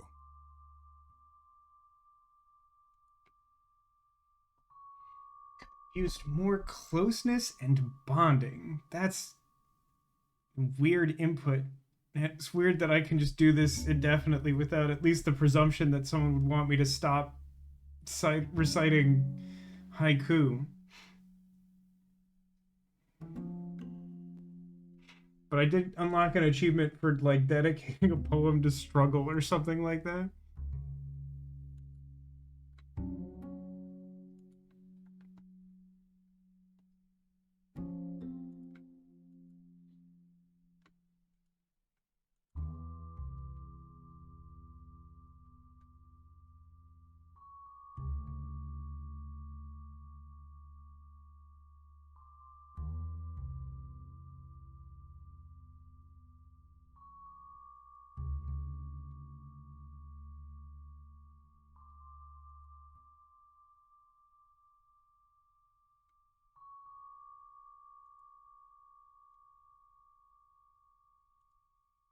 Throbbing pains, scream loud.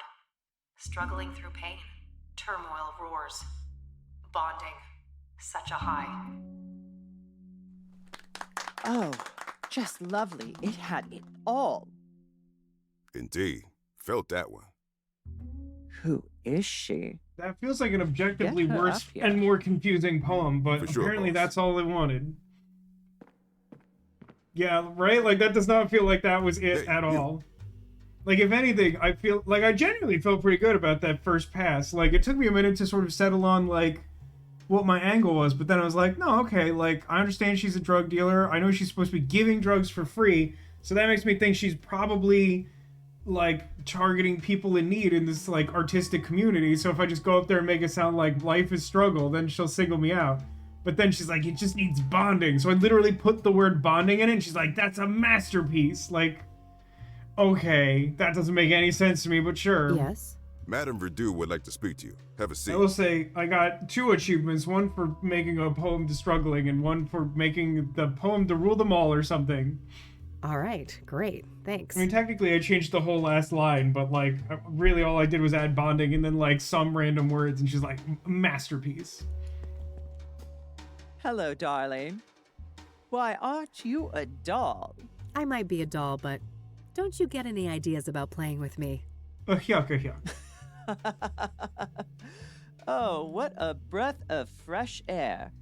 This place usually reeks of sycophancy. It gets tiring, you know. I can imagine that.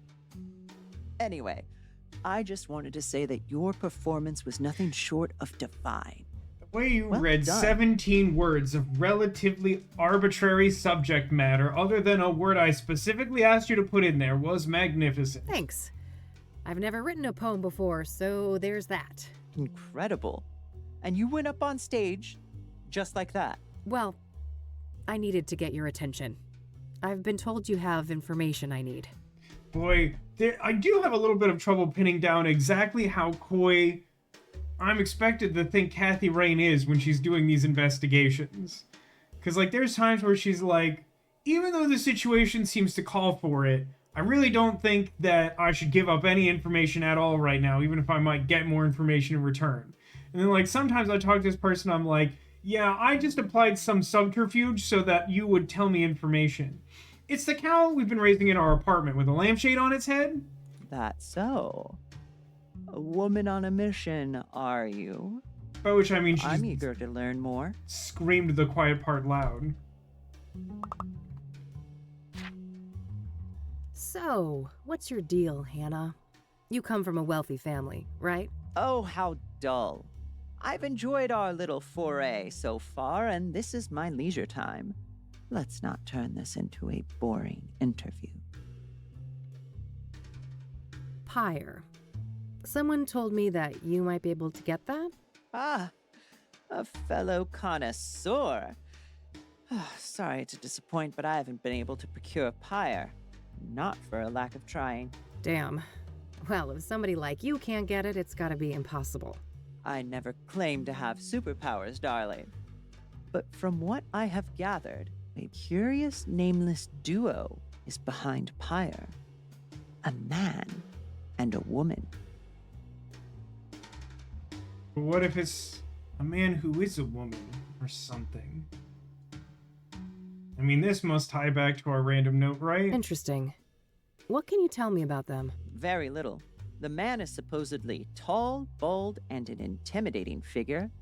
The woman stays in the background, from what I understand.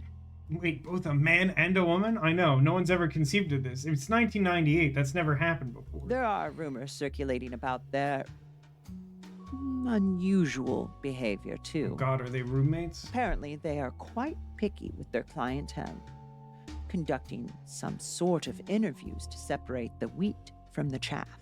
Strange. How close have you come to tracking these people down? Not very. My best lead is a graffiti artist by the name Faze. That's F-A-Z-E. Okay. What's his deal? Well, the word on the street is that he had direct contact with the pyre dealers, and his experience with pyre had a profound effect on him. Supposedly, he's quite obsessed with it. I see. Know where to find him? Alas, I don't. Well, this is still very useful information. Thanks. Interesting. Interesting to add and cross those both out. It's a weird way of doing that. This is a nice place you've got here. Thank you, darling. It's just a little pet project of mine. I've always been fascinated by language. And in my opinion, the word bond, there is no purer form of language than poetry. Know anything about scrying mirrors? What do you know about scrying mirrors?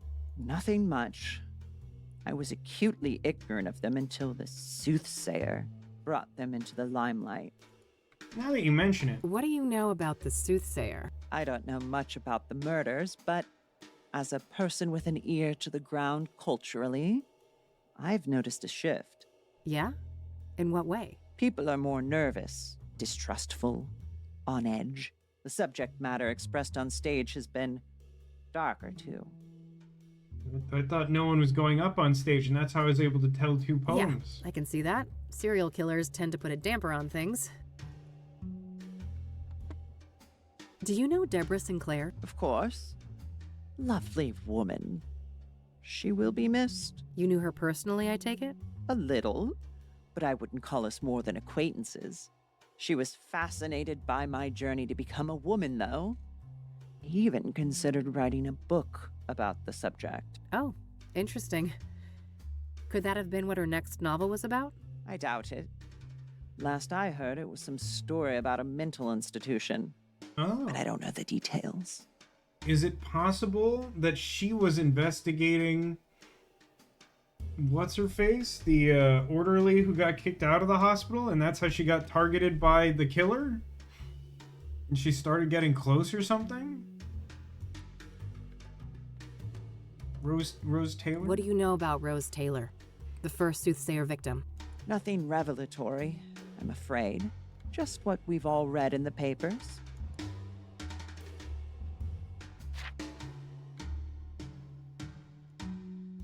We don't need... Does the name Rachel Wang mean anything to you? No. I have no recollection of that name. The surname is a little funny, but no, I haven't heard. Do you know who Tabitha Caldwell is? No. I'm not familiar with that person. Yeah, what's the deal with your bodyguard? Your bodyguard is pretty intimidating. Oh, Lee. He may look like a killer, but he's a sweetheart. He's been with my family for a long time. No need to ask. This is a Thank you. Oh, Lee.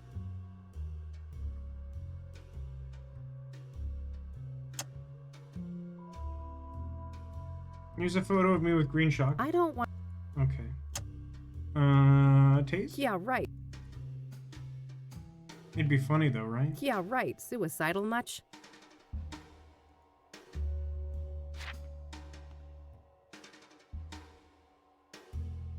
Do you know anything about Benedict Townsend, the deacon killed by the Soothsayer? Honey, men of the cloth and I run in different circles, to say the least. Do you know anything about the young woman who was burned to death by the Soothsayer up on Constance Hill? I really want her to have the same reaction our in-game mother did of like, oh my god, who would even ask that question? One thing comes to mind. Have you read up on the history of Constance Hill? Nah, I've read a lot of stuff. I don't remember reading that. I've been meaning to. Well, in the old days, that place was a famous site for burning witches at the stake. Well, that is very interesting. The occult connection, the extremely obvious witch lady Tabitha McWitchington. Oh, right. Doesn't the name itself come from some woman who died there too? I mean, Constance is a traditionally sort of Salem-esque name as well. Yes. Constance Phillips. She was one of the last women executed for witchcraft in America. Weirdly, that probably overlapped with H.H. Holmes, America's first serial killer. Interesting. So it would seem that Jane Doe met a similar fate. Sadly, yes. Kim Kitsuragi. Do you know the Azure Sky Motel? Never heard of it. What do you know about Eric Holloway, the second Soothsayer victim? Nothing much. I'd just be regurgitating common knowledge. Are you familiar with the King of Kings Catholic Church? I bet this will be a positive. Never heard of it. Okay, I love you. Bye-bye. All right. I have places to be. See you around. Enjoy the rest of your night, darling. All right. I think I've got what I needed from here.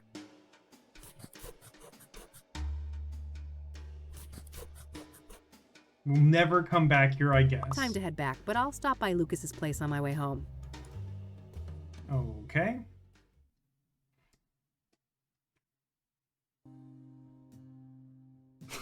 Wish I could have seen that performance. Never figured you for the artistic type. When there's this much money on the line, my type tends to be of the flexible variety. Morale. Wow, sounds like it paid off. This Riddle person give you some good info, right? Oh, you betcha. Let's talk. Let's talk about Rose Taylor. So, Rose Taylor. I've made a little progress, but I was hoping for more. All right. If you want, we can try to untangle it together. Well, okay. Apparently, she was fired for screwing a patient, but that person is no longer at the facility for reasons unknown. I'll say this. I'll give this game credit for this. I mean, it's been another, we'll say, mixed bag of a stretch of this game. I think we're probably pretty close to the end of day 3. And weirdly, we didn't do this on day 1, I don't think. Maybe I'm misremembering. I feel like we only started doing this on day 2. But the idea that, like, we investigate the leads throughout the day, and then we talk to our friend who's a detective as, like, a debrief to, like, summarize what we did, like, that I think is an interesting mechanism. And it sort of runs opposite to, like, some of the problems I was talking about at the start of the stream with Doc Detective and the Ghost of Glamping, just, like, dumping all the information at once. Like, one thing this game is doing well is that it is progressing information. I do think that the pace is a little slow and the puzzle solving is really uneven. It might still be an improvement over the puzzle solving in Kathy Rain 1, but I don't know. I think you already told me how many days there are, but like, it's just leave it where it is. It's fine. think you'd said like 6 or 7, but I don't really need that clarified. We'll just keep chugging for now. That would explain the failed marriage. She's caught in the act, they fire her, the husband files for divorce? Makes sense. And then sometime after that, she's murdered in the azure sky by this lover of hers, possibly? If the husband was cleared, this paramour, if released at the time, would certainly be a prime suspect, yes. Surely the KPD must have been swarming him like flies on a turd then. Indeed. My source at the KPD said no arrests yet. So either patient X isn't our guy, or he's a slippery fuck, and they simply don't have enough on him. Okay, good to know. David, why don't you? This pyre business is just getting stranger and stranger. Yeah? How so? I learned today that the dealers don't just give out the drug for free. Their clientele has to pass some sort of test first. Yes, I've heard those rumors too. The drug dealers quiz the junkies before they get a fix. Bizarre. Do they have to get their, like, batons read or something? Bizarre indeed. This is looking more and more like organized experiments. I guess I can see how you reached that conclusion. It does seem like a bit of a leap. I agree. It seems like these dealers are carrying out a deliberate plan. That's different than an experiment. Is, was murder always part of that equation?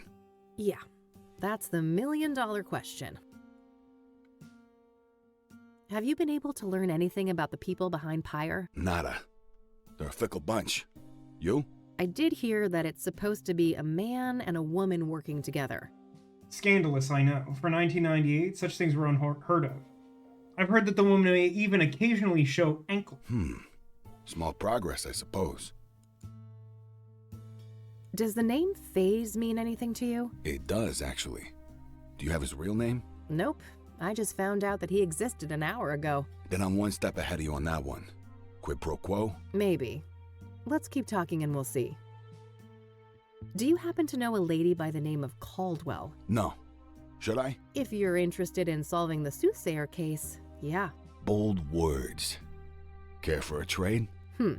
How about Caldwell for Phase? Deal. You first. Fine. So there's this old African-American lady, Tabitha Caldwell. She owns a flower shop, Tabby's Garden. She was fingerprinted in the 1960s for some stupid, harmless crime. Now get this, her prints ended up on an obsidian shard that I picked up in Deborah's cabin, right next to where the last murder occurred. Holy moly, is our killer an old lady florist? Sounds pretty far-fetched. But maybe that's how she's been able to evade the authorities. My thoughts exactly. Well, don't leave me hanging. Have you followed up yet? We'll get there. Your turn. All right. Phase's real name is Corey Finnegan. No, it's not He's true. one of those underground anarchist types. A junky graffiti artist with no fixed address. His name kept popping up when I was doing research on Pyre. Supposedly, he's met the dealers in person. Nothing new to me except his name. Surely the bombshell I just handed you is worth more than that. I'll tell you what. I got a few contacts looking for Finnegan. If I hear anything about his whereabouts, I'll let you know. All right, Tabitha. I went to her shop, and I shit you not, she's got actual obsidian mirrors for sale right up front. I'm really confused as to how the game expects me to interpret this as like a huge revelation. Because like we had her fingerprint on the shard of obsidian and we go into her shop and it's right on the mirror and we can ask her about it and she's like, yeah, I sell them. They're right over there.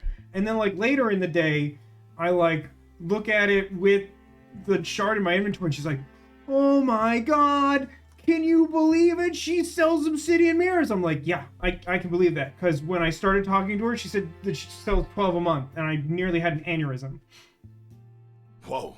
Either we found the most arrogant killer of all time, or... These were accidental prints left on mirrors that the Soothsayer bought from her at some point. Did you confront her? No, I very deliberately refused to do that. No, I didn't want to tip my hand so soon. I plan to follow up on my other leads first. Which would have made sense to me as an implied strategy if at the time we had had basically any other realistic leads. Good idea. Even if she's involved in the murders, you need a stronger case to hand over to the KPD. Lots to think about. Corey Phase Finnegan. That sounds like an American Gladiator, if I can be honest with you.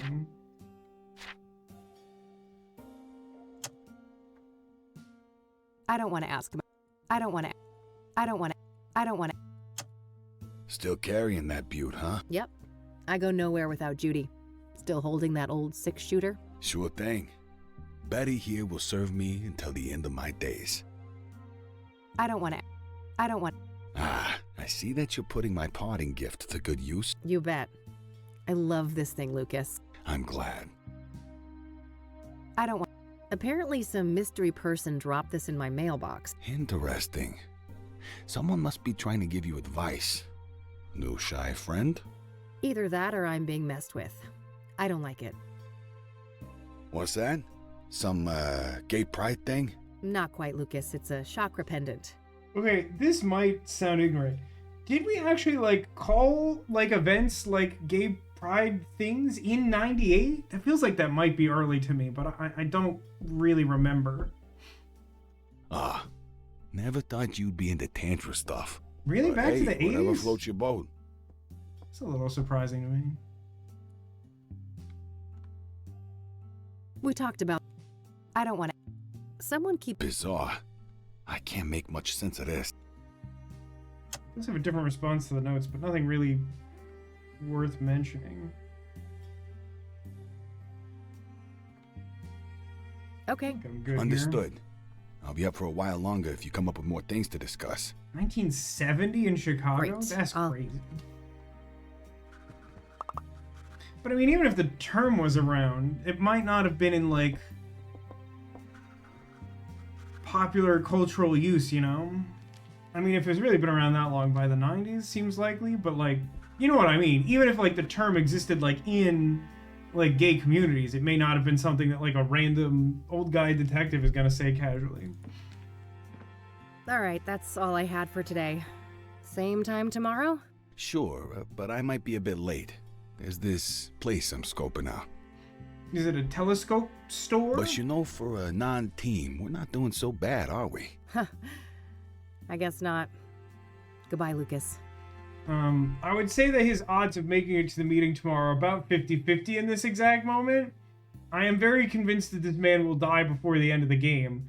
The fact that he's alluded to the fact that he is investigating something in person makes it sound like there's a non-zero chance that he will just not make the meeting because he dies in the investigation. Bye, Kathy.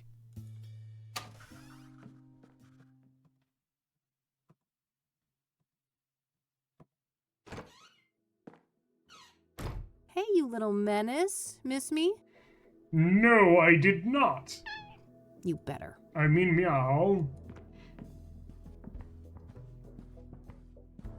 Uh-oh. That's the what police now? officer, I think? The, like, drug unit guy? Hey, how about that drink? Beautiful. Jesus, Josh, buddy, it's late. Maybe another time, all right? You know what I fucking think? Sounds chill. Tell me what you think. No, but I have a feeling you're gonna tell me. There's never gonna be a fucking another time, is there? You'll just keep squeezing whatever you can out of people. It's what you do. Let's talk about this when you're sober. You need a bed, Josh, not more drinks. Not sure that I like that choice of words because I feel like it opens the door to him saying something gross. Why? You got one, yours available? What did I just say? It's the least you could do, seeing as what your little fucking stunt cost me. What stunt exactly? What are you babbling on about? The fingerprint thing? Yeah, they suspended me. Why do you think I'm shit-faced like this? I think that's something you could have led with. It is also very odd. This guy worked, I think he works in like the narcotics division of like the police force in the city. And he's the guy who ran the fingerprint for us. That gave us the lead to the lady who's obviously a witch. And he like left a message on our answering machine giving us that information. Apparently got fired over it. I'm not totally sure why that is. I aced up my ass, and those bastards want to make an example out of me. I could lose my job. Shit, that sucks. But I didn't force you to do anything, did I? That's so... so easy for you to say. You knew I still got a thing for you. You knew you could use me. Like you use everyone. You've known me since high school, Josh. I've always been a bitch. Miss a fucking memo? I guess it seemed like you changed. I don't know why. I mean, that does sound like that's your problem, I have to admit. People never change, Josh. They just get better at hiding their inner asshole. Go home before I call some actual cops. As we all know, only your closest friend sees your true butthole. I really feel like you should have, like, changed the door or something. Time to get our asses to bed, Mildred.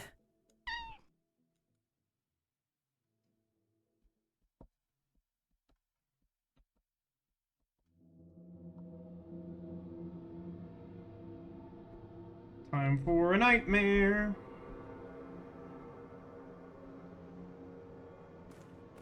Hey, it's Saturn.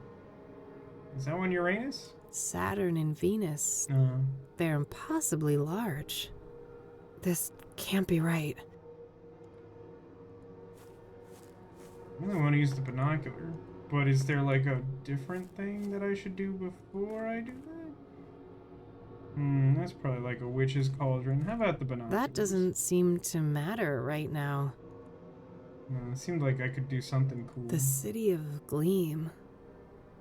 The place I'm terrified I'm meant to be. City of Gleam?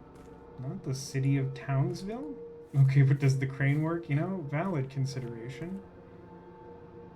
I don't think so. It does take a minute, but I don't think so. Ugh. What's burning? It stings my eyes. It's definitely like someone we know. Or maybe the cat, if the game is really horrible. My name is a room. Oh my god. Are you Jane Doe? That's not my name. My name is a room. Bathroom? I don't understand. Conservatory? You will. When you reach our house, you will.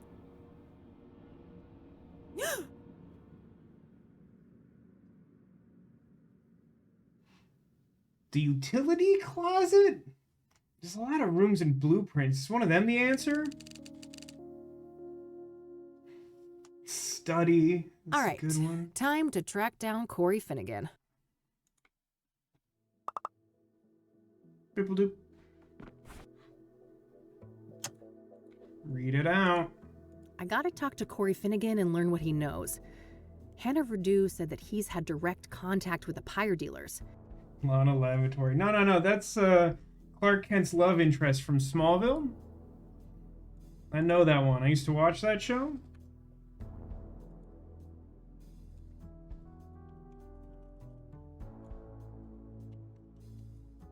Four exclamation marks for day 4. General Skunkape. Oh, it could be General Skunkape. Or perhaps... Sosajima. Maybe Sosajima. He's a congressman. Could he also be a witch?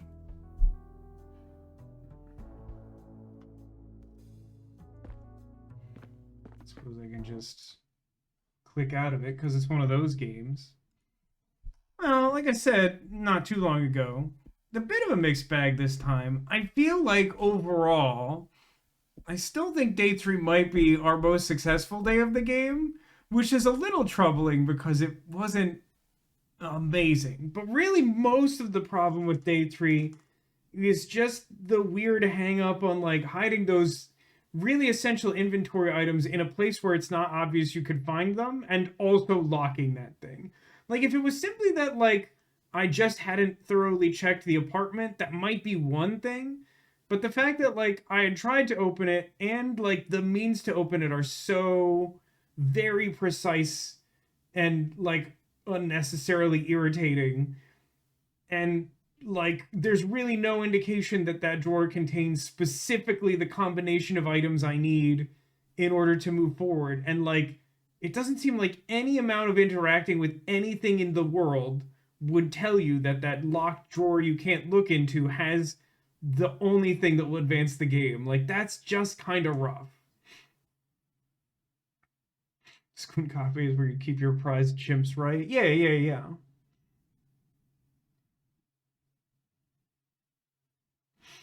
I mean, if we go by Blueprint's logic, maybe her name is, like, abandoned subway station? Or, like, room 46 or whatever? Maybe it's the Lost Room. The Lost Room was so good, they should have made a whole series out of that.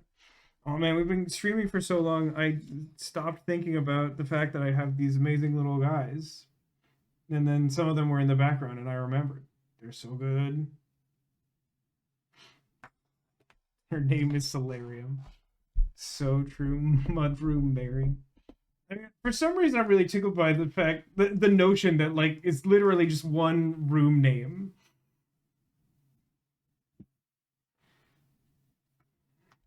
Like Loft is just like a good, like, single word name. My name is Loft. Ooh, Atticus, that's also pretty good. That's true. Was it a mochi? It could be a mochi. I don't know enough Japanese to know if that is like a room or like a food.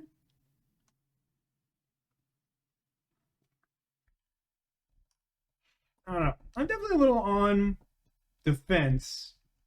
Planetarium because there's 2 planets. Honestly, like, that does not seem like the wildest guess possible. I mean, I do find myself liking the characters. I mean, I feel like I don't love the fact that we've sidelined Eileen and the relationship that Kathy had with Eileen from the first game. Like, that really was a compelling part of the first game. And I'm really not sure that, like, whatever this story has in mind for a payoff with that strain is legitimately worth, like, disrupting that core element of the game. But I will say that, like, Kathy is still as likable, although occasionally frustrating, as ever. And I do appreciate the inclusion of, I think Lucas is the detective we were just talking to. So, like, I think that is interesting. I do like the way that is playing out. I also, I think I do appreciate a consistency between, like, how much our friend who works at the mental hospital and the police officer, like, both just generally kind of hate us. Like, I feel like that says something consistent about the way that Kathy carries herself and the way she does treat people. And I think it's consistent with her attitude from the first game. So, like, that I do appreciate. But again, I feel like the first game had sort of established that, like, Eileen was somehow, like, above that, like, she would not be affected in the same way or whatever. But, like, yeah, I don't know. Personally, as a complete, not closeted Eileen simp, I feel like the game could use more Eileen. I'll be very straightforward about that.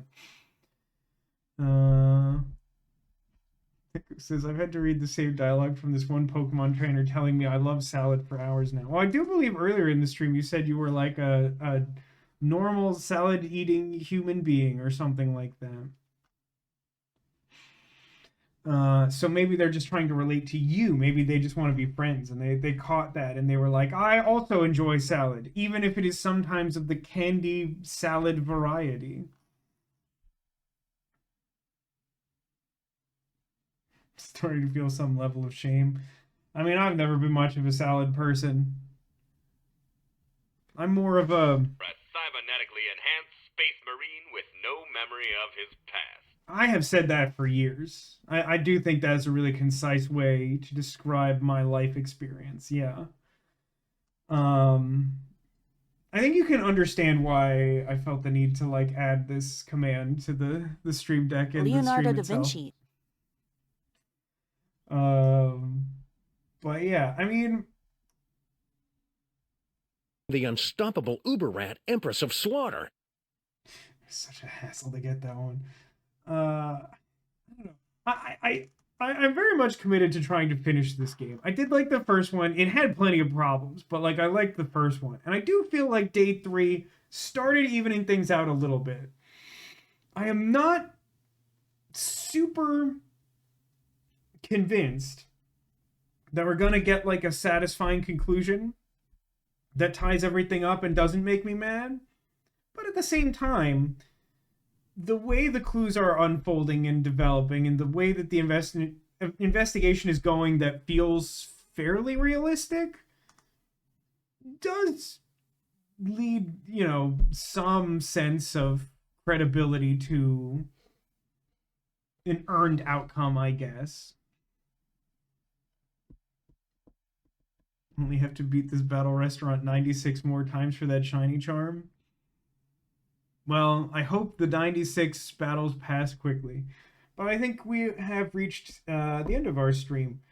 Programming note, I believe that I'm not going to be streaming next Saturday. I'm like working on the specifics of my schedule for next weekend. But after the last really stressful month and all the support my mom has given me, we've been discussing plans to watch some early season Hallmark movies next weekend. So I might try and like take off next Monday and do a long weekend of it. But I still think that I'm going to try and stream on Friday just because like I wanna.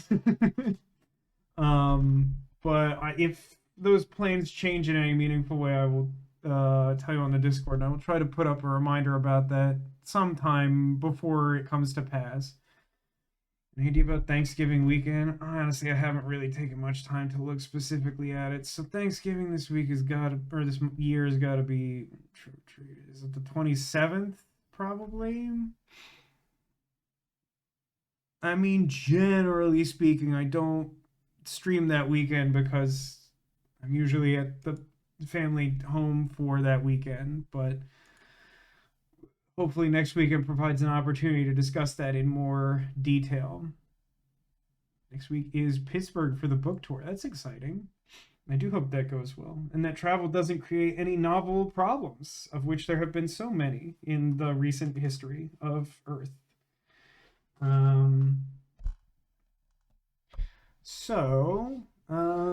don't we see if we can find some secret Squirtles? Chums? I don't know what chum is the word that came to mind. Obviously on display I have various friends. Some of them are too tiny to really conceal much of anything, even if they have a tremendous amount of neck cape. But most of what you see on display could conceal some sort of secret, and that secret itself may be a secret Squirtle. Locating a Squirtle in this fashion is an omen of good luck for you in the coming days, and if you have some travel or other important thing coming up, you may find that luck useful.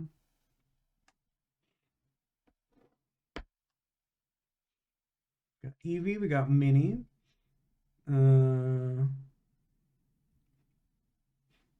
Good job propping it up with the boxes. I mean, I would like for it to look like it wasn't propped up with boxes, but I'm working with the tools I have, and I really didn't know. I didn't have a lot of time to fill up the space after reorganizing the office. But I do think, broadly speaking, my goal is to like get a bookshelf that like fills this space more conclusively and maybe fits a few more friends on it. And then, like I was saying earlier, find some useful thing to fill the space that I can then put a whole Flareon on top of. That's the working theory. I am open to suggestions if anyone has a keen decorating eye, because I'm very much an idiot. I missed Neko's guess earlier behind candy corn or witch spider. Also, see if you can consider what a possible theme might be as we reveal where Squirtles are hiding. Plushing it. I don't know about this. The Flareon is going to be really big. I don't know if it will be supported by the weight of a plushie net. Like, I do think it's possible a plushie net would be a useful accessory to here, but I'm not entirely convinced that the largeness of the Flareon can be supported. I will also say, in a more ridiculous fashion, that it kind of makes me sad to think of the Flareon being constrained by the net. bigger shelves big enough for an entire Flareon, I would encourage you to look up the dimensions of the Flareon and demonstrate to me what shelf could hold it. I like literally am having trouble finding furniture that would hold it. Okay, let's look at some stuff. Ow. Alright, we have multiple guesses for Big Eevee, Big Squish Eevee. And there is a Squirtle there.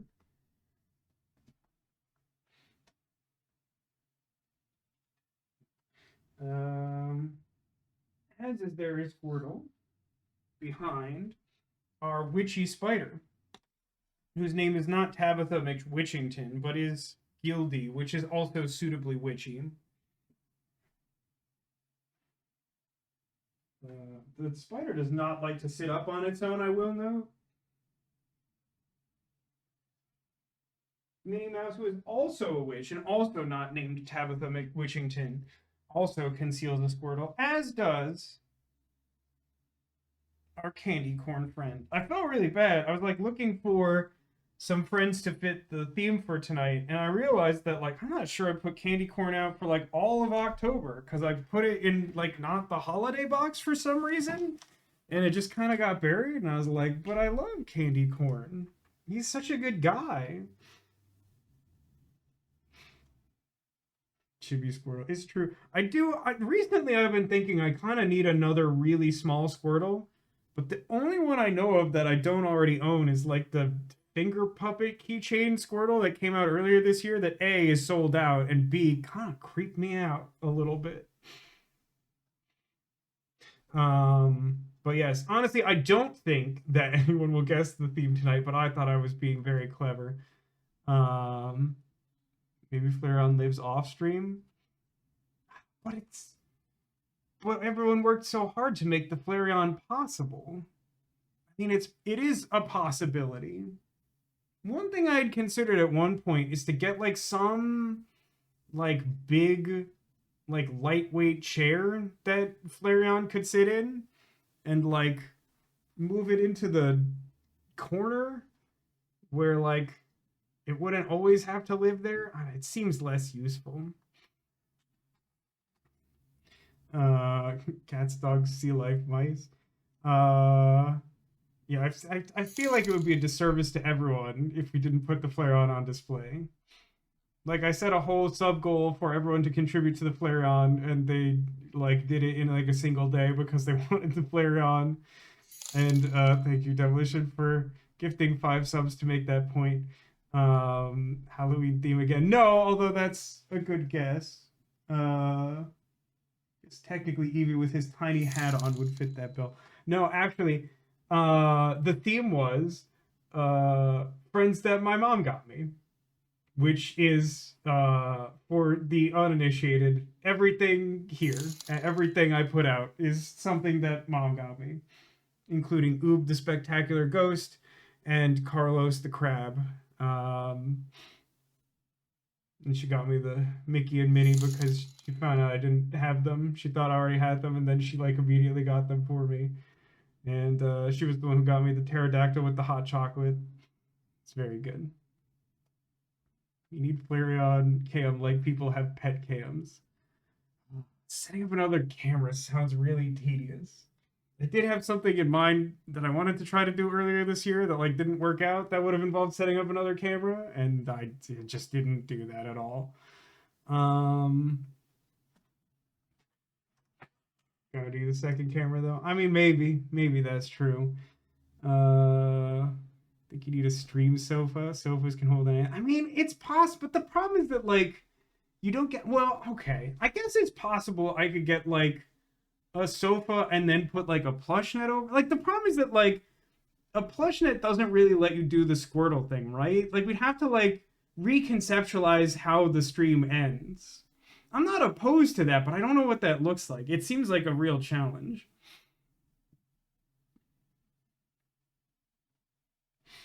It's not so much having the cam, like I'm a little concerned about processing power having 2 connected, mostly just because like I did a really bad job building this computer, but I kind of need to replace it relatively soon anyway. But Also, just like having USB ports to plug things into, like I am light on that.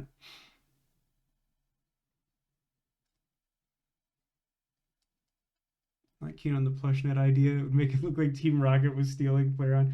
Earlier today, I saw like a post on Reddit where like I think it was like a dad was talking about playing like Pokemon Pretend with their kid with like Pokemon plush toys. And they're like, okay, let's play Pokemon and you be Team Rocket. And the dad's response was, I'm Team Rocket? Okay. And he just grabbed up all the plushies and ran away. And the child's response was, no, I was supposed to win. Which, like, I appreciated on multiple levels.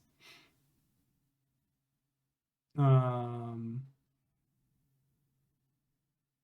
mean, I do think that Flareon, honestly, Flareon is big. Let us not underestimate, like, I think it is entirely feasible that before I have a solution for where to store the Flareon, we will have the Flareon, and I will show you how big it is. But, like, I looked at the measurements online, and it is not small. And this fills me with joy, but also with dread in terms of making this room functional at all. This is its own unique type of problem that I have invited upon myself. We need a macro for the Flareon measurements. Do I have them handy? I think I might have them on my phone somewhere. It might take me too long to find them for it to be meaningful. Where would I have left it? And that answers that question. So, like, it's a little confusing in terms of which ones are height and width because of the way they were displayed on the website. But the dimensions are like 43¼ inches in its longest dimension by 32¾ by 25¼ inch. It's a lot of real estate. It's very big.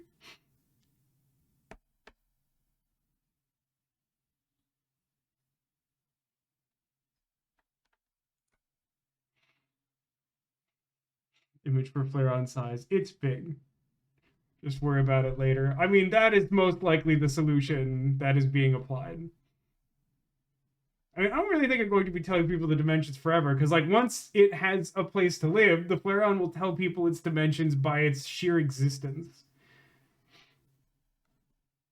Yeah, happy. Flareon is obviously happy. It's big and floofy and glorious. Unlike this extremely small, floofy and glorious Flareon, or this one. I really do like I think it's called, like, Adventure Pal keychain Flareon. This one brings me much joy, and it lives directly under my computer so I can look at it at all times. But I also have, it's like also in this room, but I'm not getting up for it. I also have the Sitting Cutie, as I mentioned earlier. The fact that they have a paw image specifically brings you joy, as they should.